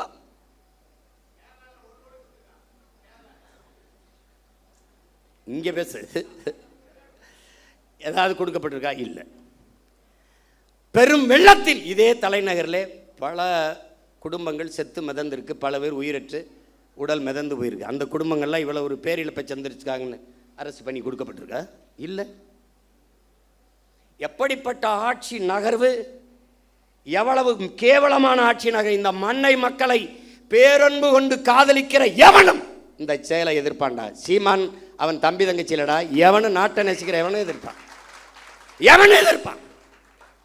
கள்ளச்சாராயம் குடிச்சு செத்தவனுக்கு எதுக்குடா 10 லட்சம் கொடுத்தீங்க? எது கொடுத்திய? காய்ச்சுவது குற்றம், குடிப்பது குற்றம். அதை அரசு 10 லட்சம் கொடுத்து ஊக்கப்படுத்துது என்றால் இது எப்படிப்பட்ட செயல்? திமுக ஆட்சியில் நடந்தது கள்ளக்குறிச்சியில். இன்றைய முதல்வர் அன்றைக்கு அங்கே சென்று பார்த்தார். இவரால் இடிபட்டு செத்தார்கள். அன்றைய முதல்வர் அன்று செத்தார், இன்றைய முதல்வர் திசைக்கே போல திரும்பிட்டார். எப்படி நகர்த்துற நீ? என் நாட்டை எதை நோக்கி நகர்த்தி கொண்டு போற நீ? எந்த மாதிரி ஆட்சி முறை நிர்வாகம் இது? எப்படி? புல்வாமா மாவட்டத்திலே பயங்கரவாதிகளால் தாக்குதல், இராணுவ வீரர்களும் செத்தார்கள், மக்களும் செத்தார்கள். செத்த இராணுவ வீரன் குடும்பத்துக்கு அரசு பண்ணி கொடுக்கப்பட்டிருக்கா? செய்தி வாய்ச்சியா? செத்து போன மக்களில் அந்த குடும்பத்தில் அவனுக்கு அதை அரசு பண்ணி கொடுத்துருக்கா? பாத்தியா? பார்த்திருக்க? பகல்காமில் செத்தானே, அவனுக்கு அதாவது அரசு பண்ணி இல்லை ஊக்கத்தொகை உதவித்தொகை கொடுக்கப்பட்டிருக்கா? நாட்டின் பாதுகாப்புக்கு சென்று இராணுவத்தில் சேர்ந்து பணியாற்றி செத்து உயிரற்ற உடலாக இந்த மண்ணுக்கு திரும்பி வந்தவன் வீட்டிற்கு எத்தனை லட்ச ரூபாய்களை இந்த அரசுகள் கொடுத்திருக்கு, ஊக்கத்தொகை அல்லது வாழ்நாள் உதவித்தொகை சொல்லு. அவன் குடும்பத்தில் ஒருவனுக்கு அரசு வேலை, ஏதாவது செய்தி சொல்லு சொல்லு. அரசு விழா அல்லது சுதந்திர தின விழா அல்லது ஒரு பெரிய அரசு நிகழ்வு, ஒரு பட்டமளிப்பு விழாதிலே நெரிசலில் சிக்கிட்டாங்க, அந்த குடும்பங்கள் இழந்துருச்சு தெரியாம. அப்படி ஒரு விபத்து இல்லையே இது. நீங்கள் அன்று ஒரு நடிகர், மாண்புமிகு ஜோசப் விஜய் அவர்களே, இன்றைய முதல்வர்களே, அன்று நீங்கள் ஒரு நடிகர். உங்களை பார்க்க வந்தார்கள், நடிகரை பார்க்க வந்த நெரிசல். நீங்க வரலைன்னா கூட்டம் இல்லை, கூட்டம் இல்லை, நெரிசல் இல்லை. நெரிசல் இல்லை என்றால் அங்கே மரணம் இல்லை. அது ஒரு விபத்து. விபத்திற்கு காரணம் நீங்கள். நீங்கள் நீங்க உண்மையிலேயே நீங்க தாய் முகாமைக்கு போறது, அப்புறம் தேவாலயத்தில் முட்டிக்கால் போட்டு நடந்தது, இதெல்லாம் உண்மையிலேயேன்னா சத்தியம்னா மனச்சான்ற தொட்டு சொல்லுங்க. காரணம் நீங்களா இல்லை. பழி போட்டார்கள், பழி போட்டார்கள். எத்தனை கருவி படம் எடுத்துக்கிட்டு இருந்தது, எத்தனை மேலே பறந்து கருவிகள், ட்ரோன், அந்த கருவி படம் எடுத்துக்கிட்டு இருந்தது. எல்லாரும் கீழே நின்னாங்க, மேலே நின்று பேசின ஆள் யாரு? நீங்க. டாப்பாங்கில் வீவிலே மேலே இருந்து கழுகு பார்வையில் மக்களை பார்த்து கொண்டிருந்த ஆள் யாரு? நீங்க. அப்போ எவன் அங்கே ஒரு இடத்துல 10 பேர் புகுந்தா அந்த இடத்துல சலசலப்பு ஏற்படுமே, அப்போ நீங்கள் ஏன் நிறுத்தலை பேச்ச? அங்கே என்னன்னு பாருங்கன்னு ஏன் சொல்லலை? ஏன் சொல்லலை? பாதி பேசிட்டு முங்குது காதுக்குள்ள வந்து இன்றைய பொதுப்பணித்துறை அமைச்சர் மாண்புமிகு ஆதவ அர்ஜுனா அவர்கள் உங்கள் காதுக்குள்ள வந்து சொன்னார். என்ன சொன்னார்? ஒரு தடவை எங்களுக்கு சொல்லுங்க. 3 முறை இந்திய புலனாய்வுத்துறை உங்களை வர சொல்லி விசாரிச்சிருக்கு. விசாரிச்சிச்சுல்ல? அதுக்கிட்ட கேட்க முடியாது என்ன கேள்வி கேட்டால் என்ன பதில் சொன்னார்னு. நீங்கள் சொல்லுங்கள், என்ன கேள்வியை முன்வைத்தார்கள், நீங்கள் சொன்ன பதில் என்ன? எங்களுக்கு சொல்லுங்க, எங்களுக்கு சொல்லுங்க. பழி போட்டார்கள், ஆமாம் போட்டார்கள். இப்போ அதிகாரம் யார்கிட்ட இருக்கு? உங்ககிட்ட. காவல்துறை யார்கிட்ட இருக்கு? உங்ககிட்ட. சிபிசிடி சிறப்பு விசாரணை பிரிவு உங்ககிட்ட. உளவுத்துறை யார்கிட்ட? உங்ககிட்ட. போடுங்க ஒரு விசாரணை குழுவை, கண்டுபிடிங்க இதான் நடந்தது, சொல்லுங்க சொல்லுங்க. அதை விட்ட நீங்க 20 லட்ச ரூபா கொடுத்தீங்க, இன்னும் கூட 20 லட்சம் கொடுங்க, வேணாம்னு சொன்னால் எங்களை அப்புறம் பேசுங்க. நீங்க தான் உச்சத்தை விட்டு 200 கோடி விட்டு, அப்போ அவ்வளோ காசு வச்சுருக்க நீங்கள் இன்னொரு 20 கோடி 10 கோடி எடுத்து எல்லாருக்கும் ஆளுக்கு 1 கோடியை கொடுங்க. நாங்கள் கேட்கல, கொடுங்க கொடுங்க. கள்ளச்சந்தையில் டிக்கெட் விற்ற காசுலாம் இருக்குல்ல, எடுத்து கொடுங்க. நாங்கள் வேணான்னு சொல்கிறோமா? வேலை கொடு. உங்களுடைய நிதித்துறை அமைச்சர் மரிய வில்சன் அவர்கள் பனிமலர் கல்லூரி வச்சுருக்காரு, அதில் வேலை போட்டு கொடு, நாங்கள் வாழ்த்துறோம். துரை நீ வாழ்த்து பேசுகிறா, நாங்கள் ஒரு எல்லாம் நம்ம பிள்ளைகளை மகளை எல்லோரும் வாழ்த்து பேசுங்க. நான் ஒரு பொதுக்கூட்டம் போட்டு வாழ்த்துறேன், கொடுக்க சொல்லு. பொதுப்பணித்துறை அமைச்சர் வந்து ஒன்று வச்சுருக்காரு, அரைஸ்ன்ட்டு மைக்ரோ ஃபினான்ஸ், அதில் கொடு. வாய்ஸ் ஆஃப் காமனில் கொடு. நீங்கள் விஜய் வித்யாசரம்னு ஒரு பள்ளிக்கூடம் வச்சுருக்கீங்க, அதில் வீட்டுக்கு ஒரு வேலையை கொடு. நாங்கள் கேட்டால் சொல், நாங்கள் உங்கள் ஃபோட்டோவுக்கு கும்பிட்டு கூட நாங்கள் நன்றி சொல்கிறோம். ஒன்று போடுங்க. அரசு என்றால் என்ன? முதல்ல அரசு என்றால் என்ன? எதுக்காக அவர்களுக்கு அரசு வேலை கொடுக்குறீங்க? முதலமைச்சர் ஆகிட்டே கொடுக்குறீங்க, முதலமைச்சர் ஆகலை. ஒரு வேளை முதலமைச்சர் ஆகலை, என்ன பண்ணியிருப்பிய? அரசு வேலை கொடுத்துருப்பீல்ல? நீங்கள் சாட்சிகளை கலைக்கிறீர்கள். குற்றத்தில் நேரடியாக சம்பந்தப்பட்ட பாதிக்கப்பட்டவர்களை நீங்கள் விலை கொடுத்து வாங்குகிறீர்கள். நாளைக்கு என்ன விசாரணை நடக்கும்? நான் ஆட்சிக்கு வந்துட்டேன், விசாரிக்கும் போது இவனுக்கு பூரா நீ காசை கொடுத்து வேலையை கொடுத்து நான் என்ன பண்ணுவேன்? அவர் மாதிரி உண்டா சாமி, அவர் அப்படி சாமி. ஒரு நேர்மையாளனா நீங்கள் நடந்துக்கணும். நேர்மையாளனா கூடு, வேலை கொடு. நீதிபதியே சொல்கிறாங்க பாருங்கள், மாண்புமிக்க நீதி என்ன சொல்லுதுன்னா, அவர்களுக்கு ஒரு சுய தொழிலை கொடுங்க. ஒரு கடை வச்சு கொடுங்க, 10 ஆடு மாடை வாங்கி கொடுங்க, ஒரு தையல் கடையை வச்சு கொடுங்க. அவர்களுக்கு என்ன தொழில் வருமோ அதுக்கு நீங்கள் தனிப்பட்ட முறையில் உங்கள் கட்சி நிதியிலையோ இதுலேயோ நீங்கள் கொடுங்க. உங்களை சுற்றி தான் பெரிய செல்வந்தர்களாக இருக்காங்களா, அவங்கள கையை காட்டிவிடுங்க. விஷ்ணு ரெட்டி, இன்னும் பல ரெட்டி இருக்கான். யாருப்பா? சுஜித் ரெட்டியா, இதெல்லாம் சுஜய் ரெட்டி, அவங்கெல்லாம் தமிழ்நாட்டுக்கு சேவை செய்ய ரொம்ப வெங்கடாசலத்திட்ட வேண்டி வந்தவங்க. தெரியுமா தெரியாதா? தெரியுமா தெரியாதா? பல காலம் தவம் இருந்து வேண்டி ஆந்திராவிலிருந்து தமிழ்நாட்டை எப்படியாவது நாங்கள் நல்லது பண்ணி தீர்வோம்.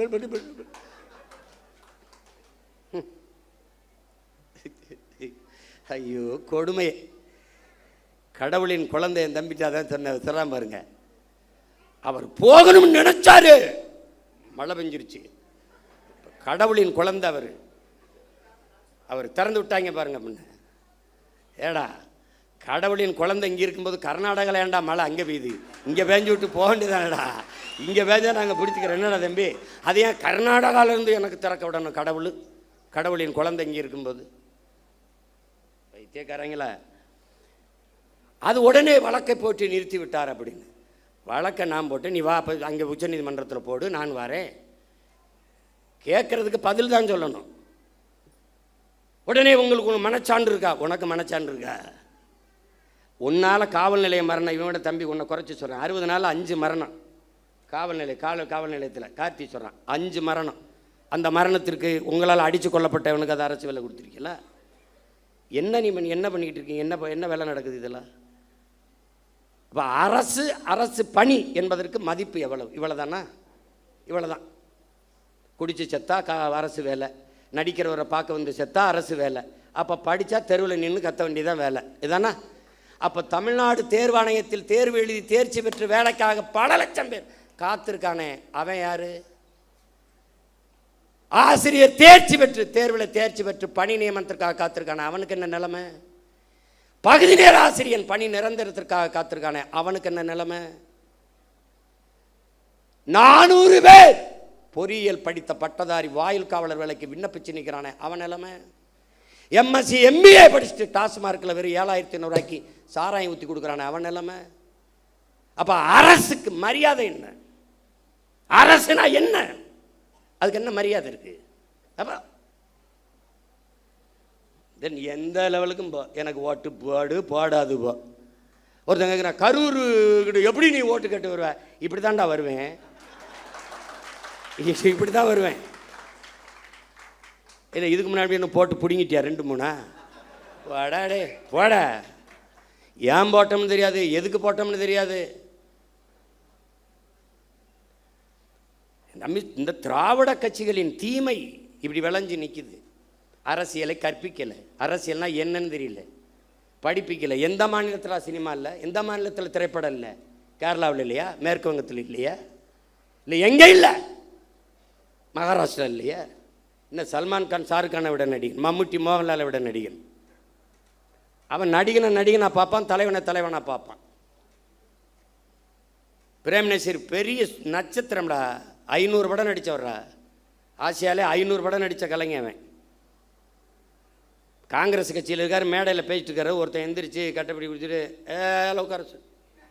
உட்கார சொல்ல பண்ண. ஒருத்தர் இருந்து ஹே அவர் எவ்வளோ பெரிய நடிகர் தெரியுமா? அதான் சொல்கிறேன், அதனால தான் சொல்கிறேன், அவரை உட்கார சொல்ல, அவரை பேச சொல்லுன்ட்டான்.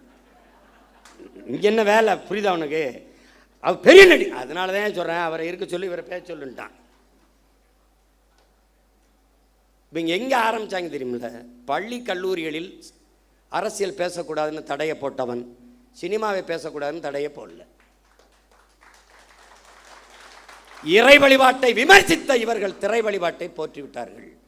கடவுளை விமர்சித்த இவர்கள் கதாநாயக வழிபாட்டை போற்றிவிட்டார்கள். அதான் சிக்கல். இப்போ வந்தே மனோலாம் முதல் படத்தில் நடிக்கும் போது நாடால வந்த மகராசா பாட்டு போடுறான். இப்போ அடுத்து ஒவ்வொருத்தனா கிளம்பி வருவான்ல. இப்போ தான் நம்ம ஐயனார் அருவா, கற்பனை சாமி அருவாலாம் நமக்கு தேவைப்படுது.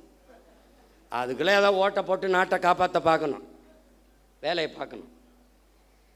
நம்ம ஒரு உயர்ந்த கனவை கொண்டு நிற்கிறோம் என் உடன் பிறந்தார்களே. இந்த கட்சி சும்மா மற்ற கட்சி மாதிரி கட்சியில் வருவான் போவான் நிற்பான், எதிர்பார்ப்பு ஒன்று இருக்கும், வருவான், அது நிறைவேறலைன்னா போவான். இங்கே ஒன்றை கவனிச்சுக்க, நீ ஒன்று விழுந்தால் 9 எழுவும். இது உணர்ச்சி பாவலருடைய கருத்து. ஆனால் இன்று நிலைமை ஒன்று விழுந்தால் 100 ஓர் 1000 எழுவும். அதுதான் நாங்கள் வெட்டி வீழ்த்தப்பட்ட மரத்தின் வேரிலிருந்து மொத்தமாக தலைக்கும் தளிர் போல துளிர்த்து எழுவும். அதுதான் தமிழ் தேசிய அரசியல். தமிழ் தேசியம் என்றால் என் மொழி, என் கலை, என் இலக்கியம், என் பண்பாடு, என் வழிபாடு, என் தொன்று தொட்ட வேளாண்மை, என் காட்டு வளம், என் கனிம வளம், என் நீர் வளம், நிலவளம், மலை வளம், மணல் வளம், மண் வளம், எல்லாவற்றையும் காப்பது, எல்லாவற்றையும் காப்பது. பெண்களுக்கான சம உரிமை, சம வாய்ப்பு, தொழில் வளர்ச்சி, பொருளாதார மேம்பாடு, இது எல்லாத்திற்கும் ஒரு அரசியல் இருக்கு. தமிழ் தேசியம் என்பது ஒரு பெரும் அடையாளம், ஒரு தேசிய இனத்தின் பெரும் அரண். அது ஒரு கட்சி அதுக்கு வச்சிருக்க தமிழ் தேசியம் தமிழ் தேசியம் நினச்சிக்கிட்டு கூடாது. இது ஒரு காப்பு அரண். இது ஒரு வேற்றுக்கிரக சொல் மாதிரி தமிழ் தேசியம் பேசுகிறார்கள். இது ஃபாசிசம், இனவெறி, இனவெறி என்று சொல்வான். நாம் பேசுறது இன உரிமை அரசியல். அதை எவன் எதிர்க்கிறானோ அவன் தான் இனவெறி அரசியல் பண்ணுறான். நாம் பேசுறது இன உரிமை, இன உரிமை அரசியல். இல்லைன்னா 151 இடத்துல மருத்துவ படிப்பில் மேல் படிப்புக்கு இருக்கிற 151 இடத்த பறி கொடுத்துட்டு இந்த அரசு நிற்கிது. நமக்கு அறிக்கை கொடுத்தா அதுக்கு நம்மளை திட்டுது. அப்போ எப்படி? அது எங்கள் ஐயா பொதுச்செயலாளர் சொல்கிற மாதிரி இந்த மேடை அரசியலுக்கு இதுக்கான மேடை அல்ல. அதுக்கு இன்னும் காலம் இருக்கு. நாங்கள் காத்திருக்கோம். ஏன்னா எங்கள் ஐயா எங்களுக்கு பாடிவிட்டு போயிருக்கான், மிகுதியான் மிக்கவை செய்தாரை தான் தம் தகுதியால் வென்று விடல்ங்கிறான். இந்த மாதிரி ஆளுகள்லாம் வருவான். எந்த மாதிரி? இப்போ வந்திருக்காங்களே இந்த மாதிரி ஆளுகள். எப்படி? இவன்லாம் யார்? கோட்டு படத்துக்கு பிளாக்கில் டிக்கெட் விற்றவே ஜனநாயகன் வரும்போது அமைச்சரவையில் மந்திரியாக இருக்கான். இது என்ன மாற்றம்? ரெவல்யூஷனில் வருது. இதெல்லாம் ரெவல்யூஷனில் வருது. இவங்க வரும்போதெல்லாம் அரசியல் புரட்சின்னு வருவான், பொலிட்டிக்கல் ரெவல்யூஷன் வருவான், அப்புறம் பொலிட்டிக்கல் பிஸ்னஸ் ஆயிரும், பொலிட்டிக்கல் சர்வீஸ்னு வருவான், பொலிட்டிக்கல் பிஸ்னஸ் ஆயிரும். இப்போ பூரா பொலிட்டிக்கல் பிஸ்னஸ் தான். இவன் சொல்லிக்கிட்டு இருக்கான் ஊழல் இல்லை ஊழல் இல்லைன்னு எல்லாரும் பேசிட்டு இருக்கிறாங்க. ஊழல் இல்லை, லஞ்சம் இல்லை, அரசு அலுவலகங்களுக்கு போங்கள், அரசு அலுவலகங்களுக்கு. ஒரு தலைவன் லஞ்சம் கேட்டால், மக்கள்கிட்ட லஞ்சம் கேட்டால் அந்த அதிகாரி உடனடியாக சஸ்பெண்ட் பண்ண மாட்டேன், ஸ்பாட் டிஸ்மிஸ் பண்ணுவேன்னு சொல்ல முடியல. பணி இடைநீக்கம் இல்லை, நிரந்தர பணி நீக்கம் சொல்ல முடியல. மக்களை நீங்கள் கொடுக்காதீர்கள், அவன் கொடுக்கலாம், அடுத்த கொடுத்து வேலையை சாதிச்சுட்டு போயிடுவான். வாங்கக்கூடாது அப்படின்னு சொல்ல முடியல. கொடுக்காதீங்க, உங்கள் மகன் அவன் சொல்லுவான், எனக்கு அவர் தான் மகன், நீ கொடுத்தா தான் எழுத்து போடுவேன். யாரு? ஐயோ கொடுமையே, என்ன செய்யணும்னு தெரியல. பெக்டல்னு ஒரு நிறுவனம், அவன் பொலிவியாவில் கொச்சப்பம்பான்னு ஒரு நதியில் உங்களுக்கு தெரியாது, படிக்கணும். நீர் எழுத்துங்கிற புத்தகத்தை எல்லாம் என் பிள்ளைகள்லாம் படிக்கணும். ஐயா நக்கீரன் எழுதுனது முதல்ல எழுதியிருப்பார், முதல் பக்கத்திலே வருது. அது ரொம்பலாம் உள்ள போக வேண்டியதில்லை. அவன் உலக வங்கியில் 250 கோடி கடனை வாங்குறான் பொலிவியா. அந்த கடனுக்கு ஈடாக அந்த கொச்சப்பம்பா நதி எந்தவன்ட்ட கொடுன்னு ஒரு முதலாளியை கை காட்டுறான். அவன் தான் பெக்டல் நிறுவனம். அவன் பிரான்ஸ்காரன். அந்த நிறுவனத்துக்கு ஒப்பந்தம் கொடுத்தோன்னே நதியை வச்சுக்கிட்டு அவன் என்ன பண்ணுவான், சரின்னு கொடுத்துட்றாங்க. தண்ணி எடுக்காதன்றான், குடிக்க எடுக்காத, விவசாயத்துக்கு எடுக்காத, குளிக்க எடுக்காத, நான் தான் தண்ணி தருவேன்ட்டான். அப்புறமா போராட்டம் வெடிக்குது. ஐயோ பிரச்சனைன்னு அரசு கையெழுத்து போட்டு கொடுத்துருச்சா, ஒன்றும் செய்ய முடியல, முழிக்குது. அப்போ வங்கியில் பணி செஞ்ச ஒருத்தன் பதவியை விலகிட்டு பதவி தலைமை மக்களை திரட்டி போராட ஆரம்பிக்கிறான். பல பேரை சுட்டு கொண்டு தூத்துக்குடி துப்பாக்கி சூடு மாதிரி பெரிய கலவரமான பிறகு அடித்து விரட்டுறாங்க. அங்கேருந்து தப்பிச்சு ஓடி வர்றான். யார்? இந்த பெக்டல். ஓடி வந்து கடைசியாக எங்கே இறங்கிடுறான்? தமிழ்நாட்டில் கோயம்புத்தூர் பஸ் ஸ்டாண்டில் இறங்கிடுறான். அங்கே என்ன பண்ணுறான்? அவன் பேர் என்னப்பா? சூயஸ். மாறுவேடத்தில் இவர் போகிறாரில்ல, அது மாதிரி அவன் ஒரு மாறுவேடத்தில் சூயஸ்ன்னு இறங்கிடுறான். அதுக்கு 3150 கோடிக்கு ஒப்பந்தம் கொடுத்து, யாருக்கு? பிரான்ஸ்காரன் சூயஸ் நிறுவனம் தமிழ்நாட்டு மக்களுக்கு தண்ணி கொடுக்கறதுக்கு இந்த அரசுக்கு 3150 கோடி கொடுத்துட்டு, நான் உங்கள் மக்களுக்கு தண்ணி கொடுக்குறேன். எங்கேருந்து? பவானியிலிருந்து. ஏன் நதியிலிருந்து தண்ணி எடுத்து என் மக்களுக்கு கொடுக்க அவன் எனக்கு காசு கொடுத்துட்டு எப்படி? அதை நம்ம போராடி நிறுத்தி வச்சுருந்தோம். அப்போவே கேள்வி கேட்டு சண்டை போட்டேன் நான். அதை பெருமையாக பேசுனது அம்மையார் ஜெயலலிதா, பெருமையாக பேசுனது அன்னைக்கு இருக்கிற அமைச்சர் ஐயா எஸ்பி வேலுமணி அவர்கள். நாம் கேள்வி கேட்டோம். அதை விட்டுட்டு தவிச்ச வாய்க்கு தன் சொந்த மக்களுக்கு தன் தண்ணி எடுத்து கொடுக்குறத தவிர உங்கள் அரசுக்கு என்ன வேலைன்னு, இதுக்கு எதுக்கு இந்த பிரான்ஸ் கம்பெனிக்காரன் சூயஸ்? பதில் இல்லை. இப்போ இவர் சேலம் மாவட்டத்துக்கு, சேலம் மாநகராட்சிக்கு தண்ணி கொடுக்க 1200 கோடி பேசி 350 கோடி முன்பணம் வாங்கிட்டு சூயஸுக்கு கையெழுத்து போட்டு கொடுத்துட்டாங்க. இப்போ சேலம் மாநகராட்சிக்கு வேலை என்ன? அதை விட உங்களுக்கு என்ன வேலை? ரீல்ஸு. சொந்த மக்களுக்கு தவிச்ச வாய்க்கு தண்ணி கொடுக்கறத தவிர உங்களுக்கு என்ன வேலை? இதுக்கு வெளிநாட்டுக்கு நிறுவனம் ஒருத்தன் வரணும்னா உன் வேலை என்ன? அதுபோல் இங்கே இன்னொரு கவனிக்கல், கடல் நீரை குடிநீராக்கி கொடுக்க போகிறோம், ஒரு மடக்கு குடிக்கிறாப்புல, அது ஒரு ரீல். 50,000 கோடி. இந்த சுத்திகரிப்பு முறை அமெரிக்காவோட இருக்குது. காப்பிரைட்ஸ் அவனுடைய உரிமை, அவன் காப்பீட்டு உரிமை அவன்கிட்ட இருக்குது, பேட்டன் ரைட்டாக அவன்கிட்ட இருக்குது. ரிவர்ஸ் ஓஸ்மாசிஸ் முறையில் அதை சுத்திகரிக்கணும். நீ குடிக்கிற ஒவ்வொரு மடக்கும் அவனுக்கு காசு கட்டுற, இதை குடிக்கிறாரு. இப்போ 50,000 கோடிக்கு இந்த கடல் நீரை சுத்திகரித்து எங்களுக்கு கொடுக்க போறீங்களா? ஏற்கனவே அப்போலோ அக்வஃபனா கின்லே அவன் விற்றுக்கிட்டு இருக்கான், அவன் எங்களுக்கு தண்ணி கொடுக்க போகிறானா? இந்த சூயஸ் கொடுக்க போகிறானா? இது போக சல்ஜீவன் அவன் தண்ணி கொடுக்க போகிறானா? யாரா நீங்கள்லாம்? யார் நீங்கள்லாம்? யார்? ஜல்ஜீவன் யார்? ஜெகஜீவன் ராம் கேள்விப்பட்டிருக்கோம். அந்த ஜல்ஜீவன் 2 ஆண்டுகளாக நிறுத்தி வைக்கப்பட்ட ஜல்ஜீவன் திட்டத்தை நாம் இப்போது நிறைவேற்றியிருக்கிறோம். அதான் கேட்குறேன், ஜல்ஜீவன்னா யார்? எதுக்கு ஜல்ஜீவன்? இந்திய ஒன்றிய அரசு கொண்டு வருகிற இந்த குடிநீர் கொடுக்குற திட்டம். எங்கேருந்து தண்ணி? டெல்லியிலிருந்தே வருமா? எங்கேருந்து எடுப்பான்? ஜல்ஜீவனை எங்கேருந்து எடுப்பான்? என் மண்ணிலிருந்து. என் மண்ணிலிருந்து என் மக்களுக்கு தண்ணி எடுத்து கொடுக்குறத தவிர உனக்கு என்ன வேலை? என்ன வேலை? இவன் குழாயை பதிச்சு தண்ணி கொடுப்பான், ஜல்ஜீவன்.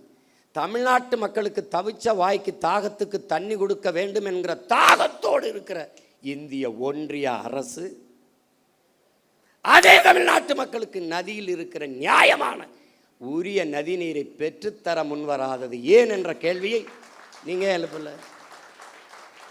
காவிரியில் தண்ணியை கொடுத்தாலே 13 மாவட்டம் கூட்டு குடிநீர் திட்டத்தில் நாங்கள் தண்ணி குடிச்சிக்கிட்டு இருக்கோம். எங்களுக்கு பாதி மாவட்டத்துக்கு தண்ணி போய், அங்கே அவனுக்கு பவானி இருக்குது, இங்கே தாமிரபரணி இருக்குது.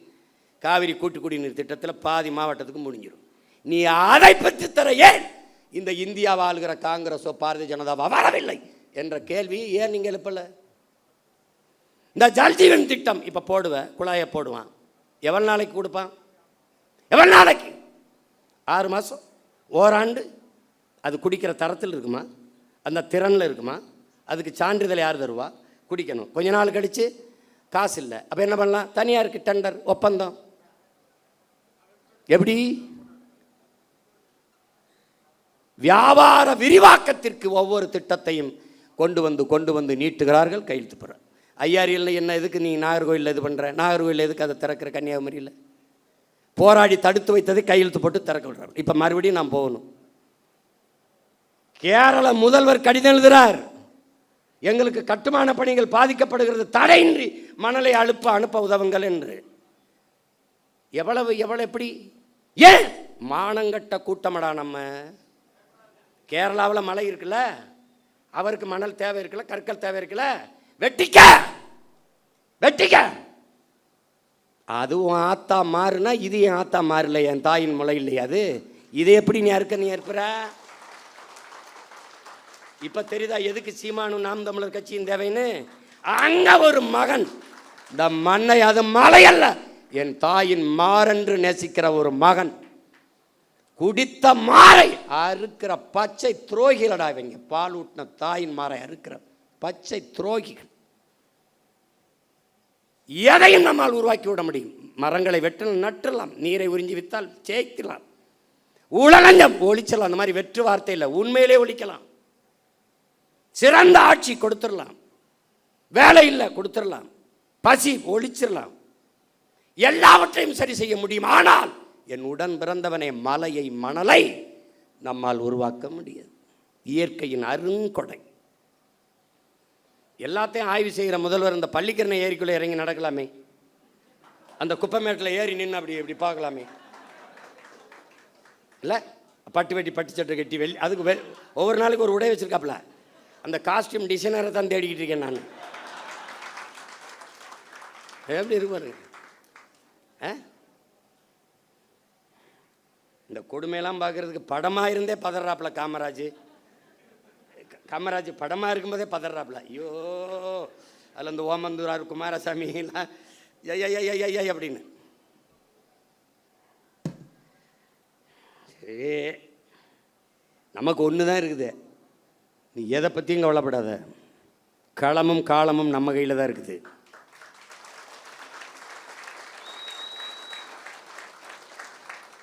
ஜோசப் விஜய் இல்லை, ஜோசப் ஸ்டாலின் சொல்கிறாப்புல. என்ன சொல்கிறாப்புல? ஸ்டாலின் அந்த ஸ்டாலினை நினச்சிக்கிருவ, ஜோசப்னா அவரை நினச்சிப்ப. ரஷ்ய அதிபர் ஜோசப் ஸ்டாலின் சொல்கிறாப்புல. எப்படி சொல்கிறாப்புல? வெல்ல முடியாத படை என்ற ஒன்றே உலக வரலாற்றில் இருந்ததில்லைங்கிறான்.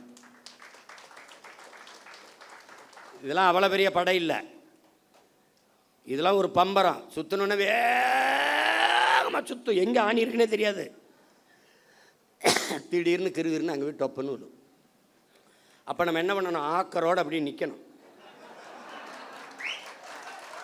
அப்போ மண்டை சுற்றி அப்படி விழுகும்போது ஒற்றே போட்டு ரெண்டாக பொழக்கணும். இது புரியுதா? புரியுதா? அவருக்கு இருக்குப்ப. இடைத்தேர்தலை எப்போ வைப்பாங்கன்னு நானும் வெறியோடு தான் இருக்கேன். வெறியோட தான் அவர் வெறி கொலை வெறியில் இருக்கேன். கொலை வெறியில் இருக்கேன். ஆமாம், எல்லாம் ஒரு தடவை ஜிம்முக்கு போகிறதுக்கே தினம் மாலை காலை இரு வேலைங்க. அவன் அந்த பயிற்சியாளர் அண்ணன் மாட்டுக்கறி கோழி வேணாம், இப்போ என்னதான் சாப்பிட சொல்கிறேன்? ஐயோ மாட்டுக்கறி அண்ணன் மசூல் பில்ட் பண்ண தானே தேவைப்பட்டு இது பண்ண போட்டு என்னையா பெரிய கொடுமையாக இருக்குது. படாத பாடு பட்டுக்கிட்டு இருக்கேன், கொலவெறியாக இருக்குது. ஒவ்வொரு தடவையும் பண்ணும்போது இவ்வளோ கஷ்டப்பட்டு எனக்கு கராத்தை பயிற்சி கொடுக்கும்போது இந்த இப்படி நின்றுக்கிட்டு 100 பஞ்சடிமா அப்போ அடிச்சுக்கிட்டே இருக்கும்போது இப்படிலாம் கற்றுக்கிட்டு போய் ஒருத்தனை அடிக்கணுமான்னு ஒரு கோபம்லாம் தணிஞ்சிடும். இவ்வளோ கஷ்டப்பட்டு பயிற்சி எடுத்து இந்த வேணை போய் அடிக்கிறதா அப்படின்னு அது மாதிரி வெறியாகிக்கிட்டு இருக்கு. பார்த்து என்ன பண்ணுறேன்னு எனக்கே தெரியாது. உங்களுக்கு புதிதாக இந்த படையில் இணைகிற நீங்கள் கட்சி தொண்டன் என்பதை மறந்துடணும். நீங்கள் ஒரு கட்சியில் இணையலை, நம்மெல்லாம் இணைந்து தமிழ் தேசினத்திற்கென்று ஒரு அரசியல் படையை உருவாக்குகிறோம். தலைவன் தொண்டன் என்பது இந்த கட்சியில் கிடையாது. அண்ணன் தம்பி சித்தப்பன் பெரியப்பன் மாமச்சான் தான். இது தேசிய மக்கள், நமக்குள்ள ஒரே உறவு, தமிழ் தாயின் பிள்ளைகள் நாம். இதை தெளிவாக்கணும். ரெண்டாவது, நீ எங்கே இருக்கியோ அந்த இடம் நம்முடைய கோட்டையாகணும். நீ எங்கே வாக்கு செலுத்துவியோ அந்த வாக்ககம் என்னுடைய இலக்கு, என் வாக்ககத்தில் வெற்றி வாக்கு. அதை நீ முடிவு பண்ணிக்கணும். உனக்கு நாடங்கள் வேலை கிடையாது. உன் தொகுதி, உன் ஊர், அதுக்குள்ளே தான் வேலை. உன்னை மாதிரியே உணர்வுள்ள 10 வீரர்களை இணை, அவ்வளோதான் உன் கடமை முடிஞ்சிருது கட்சிக்கு. தீக்குச்சி இல்லாமல் தீபங்கள் இல்லை. ஆனால் யார் தீக்குச்சிங்கிறதான் இங்கே பிரச்சனை. ஒரு தீக்குச்சி ஒரு விளக்கை கொளுத்தும், அது அணைஞ்சிரும். ஆனால் அந்த விளக்கை வச்சு 1 லட்சம் விளக்கை கொளுத்த முடியும். இப்போ நீங்கள் கொளுத்துங்க. புரட்சி என்பது எப்போதும் காய்ந்த சருகுகளாக ஒவ்வொரு மனிதனின் காலடிக்கு கீழே காத்து கிடக்கிறது ஒரு தீக்குச்சியின் உரசலுக்காக அப்படிங்கிறான். இப்போ கையில் இருக்குது தீக்குச்சி, காஞ்ச சருகு இருக்குது, கொளுத்தி விடு, பற்றி எரியும். நீ எதை பற்றியும் கவலைப்படாத. இந்த ஆட்டம் நம்மளுடையது, கை மாறி இருக்கு. இப்போ அடுத்த சுற்று வரும்போது நம்ம கைக்கு வரும் தைரியமாக இருக்கு. நம் மாற்று என்பது கோட்பாட்டளவில் திராவிட இந்திய சித்தாந்தங்கள் தத்துவங்களுக்கு எதிராக கோட்பாட்டை கட்டி எழுப்பினது நாம் தான்.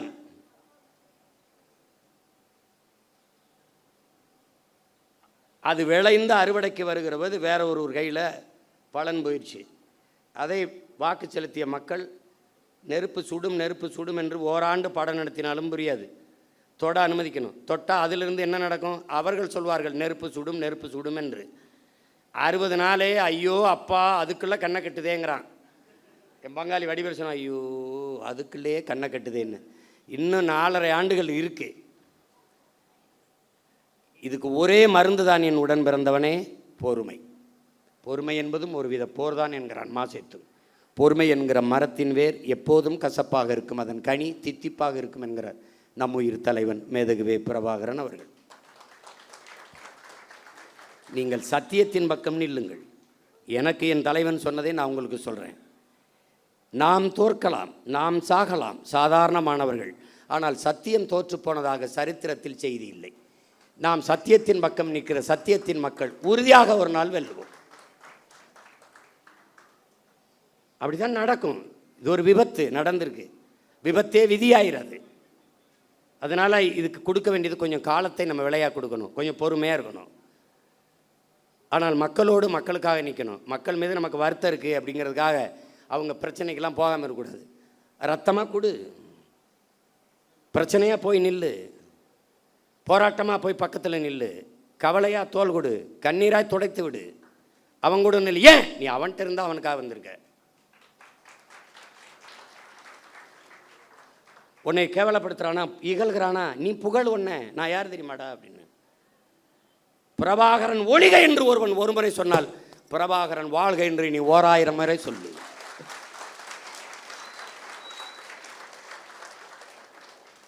நீ சொல்லு. நம்ம வந்த பிறகுதான் இன்னைக்கு பொதுக்கூட்டத்தை எப்படி நடத்தணும்னே மற்ற கட்சிகள் கற்றுக்கிட்டு செய்யுது. பார்க்குறீல்ல, எந்த கட்சி வந்தாலும் நாம் தமிழர் கட்சியை கொடையில் பாராட்டுவதற்கு காரணம், நாம் ஒரு முடிவெடுத்தோம். சாதிக்கு ரத்த வெறி உண்டு, ரத்தத்திற்கு சாதி வெறி கிடையாது. எவனும் மருத்துவமனையில் போய் இந்த சாதி ரத்தம் இருந்தால் எனக்கு ஏற்றுங்கன்னு சொல்கிறதில்ல, ரத்தம் கொடுங்க தான். அது எவன் ரத்தமாக இருந்தான்னு. அதனால தான் நாம் ரத்தம் சிந்தி நம் இன விடுதலைக்கு போராடியதாலேயே ரத்தத்தை கொடையாக கொடுத்தோம், உறுப்புகளை கொடையாக கொடுக்குற வழக்கத்தை தொடர்ந்து செய்து வருகிறோம். எத்தனை ஆயிரக்கணக்கான மரக்கண்டுகளை இந்த மண்ணில் நட்டு வளர்த்துருக்கிறோம். இதெல்லாம் நாம் பெருமை பேசுவதற்கல்ல, பிறவி கடமை. அதனால் நாம் செய்கிறோம். அதை புரிந்துக்கணும். இந்த படையில் இணைக்கும் போது நீ ஒரு பகத்சிங், இளைய புரட்சியாளன் பகத்சிங் அவனை உருவகப்படுத்திக்க. நீ திலீபனை போல ஒரு வீர போராளியை போல உன்னை நீ உருவகப்படுத்திக்க. சாதாரணமாக நின்று வாழ்க ஒழிக கோஷம் போடுறது இங்கே பழக்கம் இல்லை. வாழ்க தமிழ் தாய், வாழ்க தலைவர் பிரபாகரன், இப்படி தான் நீ பேசி கற்றுக்கணும். மற்ற கட்சிகள் மாதிரி நாம் தமிழர் நாம் தமிழர் டிவிக்கிற வேலையெல்லாம் நீ நிறுத்திடணும். இங்கே அந்த வேலை கிடையாது, புரியுதா? அதெல்லாம் கிடையவே கிடையாது. வாழ்கவென்றால் தமிழ் தாய் வாழ்க, தலைவர் பிரபாகரன் வாழ்க. முழக்கம்னா அப்படி தான் போடணும். இங்கே இராணுவ கட்டுப்பாடு இருக்கணும், ஒழுங்கு இருக்கணும். அண்ணன் வரும்போது முன்னாடி நின்றுக்கிட்டு கையில் வண்டியில் போயிட்டு இப்படி கை காட்டுறது போக்குவரத்து காவலர் வேலை உனக்கு கொடுக்கப்படல. நீ பேசாமல் போகணும். நான் பாட்டுக்கு வருவேன். நீ எழுதி வை, அண்ணன் முதலமைச்சர் ஆகிட்டா ஒரு வண்டி ஓடாது, என் வண்டியில் தான் வருவேன். நான் பாட்டுக்கு வருவேன், நிறுத்தத்தில் நிற்பேன், போவேன். இந்த மாதிரி கான்வாய் வருது, புரோட்டோக்கால், ஆட்டுக்கால், பாயாலாம் கிடையாது. நீ போய நான் வருவேன். போய எனக்கே பாதுகாப்பு இல்லை, நாட்டுக்கு என்ன பாதுகாப்பு? நான் தான் என் நாட்டுக்கே பாதுகாப்பு. போய அவர் அங்கேருந்து கிளம்புறதுக்கு ஒரு 2-3 மணி நேரத்துக்கு முன்னாடி சாலையில் எங்களை நிறுத்திடுறாங்க, குறுக்க கயிறை கட்டி. அண்ணன் வந்தோன்னே இந்த போலீஸ்லாம் பாம்பத்துக்கு திரும்பிக்கிறது, எதாவது கேட்பாரோன்ட்டு. என்ன ஒன்று பூரா தங்கச்சி தம்பி என்னன்னு நான் நின்றுக்கிட்டே இருக்க வேண்டியது இருக்குது. போகிறவரெல்லாம் பாவமாக இருக்குது. பள்ளிக்கூடத்து பிள்ளை இங்கிட்டு கடக்கிறதுக்கு ஒரு கயிறை குறுக்க கட்டிப்பிடுறாங்க. இதை இவங்களை ஒழிக்கணும்டா, இவங்களை தொலைக்கணும். கொடுமையாக இருக்குது. இந்த 3ஆம் தேதி ஒரு ரீல் போடலாம்னு இருந்தாப்புல,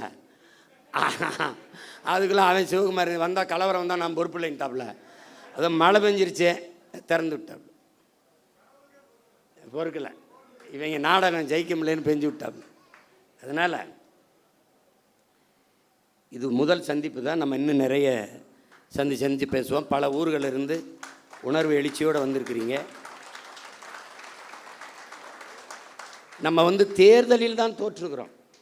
அவர்கள் சொல்கிறபடி வெற்றி தோல்வி அதில் அவர் அதிகப்படியாக வாக்கு வாங்கியிருக்கிறார்கள். அதை மக்களின் நம்பிக்கைன்னு கூட வச்சுக்கலாம். நமக்கு நம்பிக்கை நம்ம மீது குறைவாக இருக்குது, அது அவ்வளோதான். இந்த தடவை நம்பிக்கை இல்லாத அடுத்த தடவை இந்த பிள்ளைகளுக்கு வாய்ப்பு கொடுக்கலாமுங்கிற எண்ணம் வர நம்மளால் வைக்க முடியும். நம்பிக்கையோடு களத்தில் நில்லுங்கள்.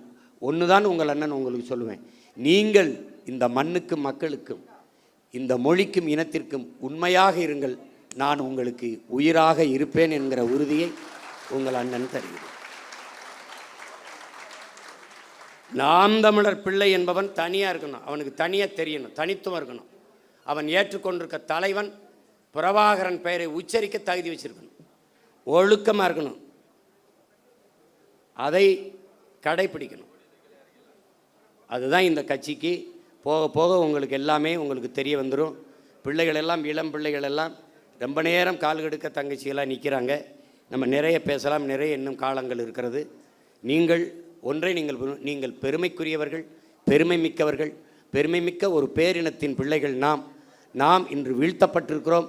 நாம் வென்றே தீர வேண்டும். இது வரலாற்றின் காலத்தின் தேவை, வரலாற்றின் பெருங்கடமை என்பதை உணர்ந்து இந்த அரசியல் புரட்சி படையில் உங்களை நீங்கள் இணைத்து கொண்டிருப்பதில் நான் பெரிதும் மகிழ்கிறேன்.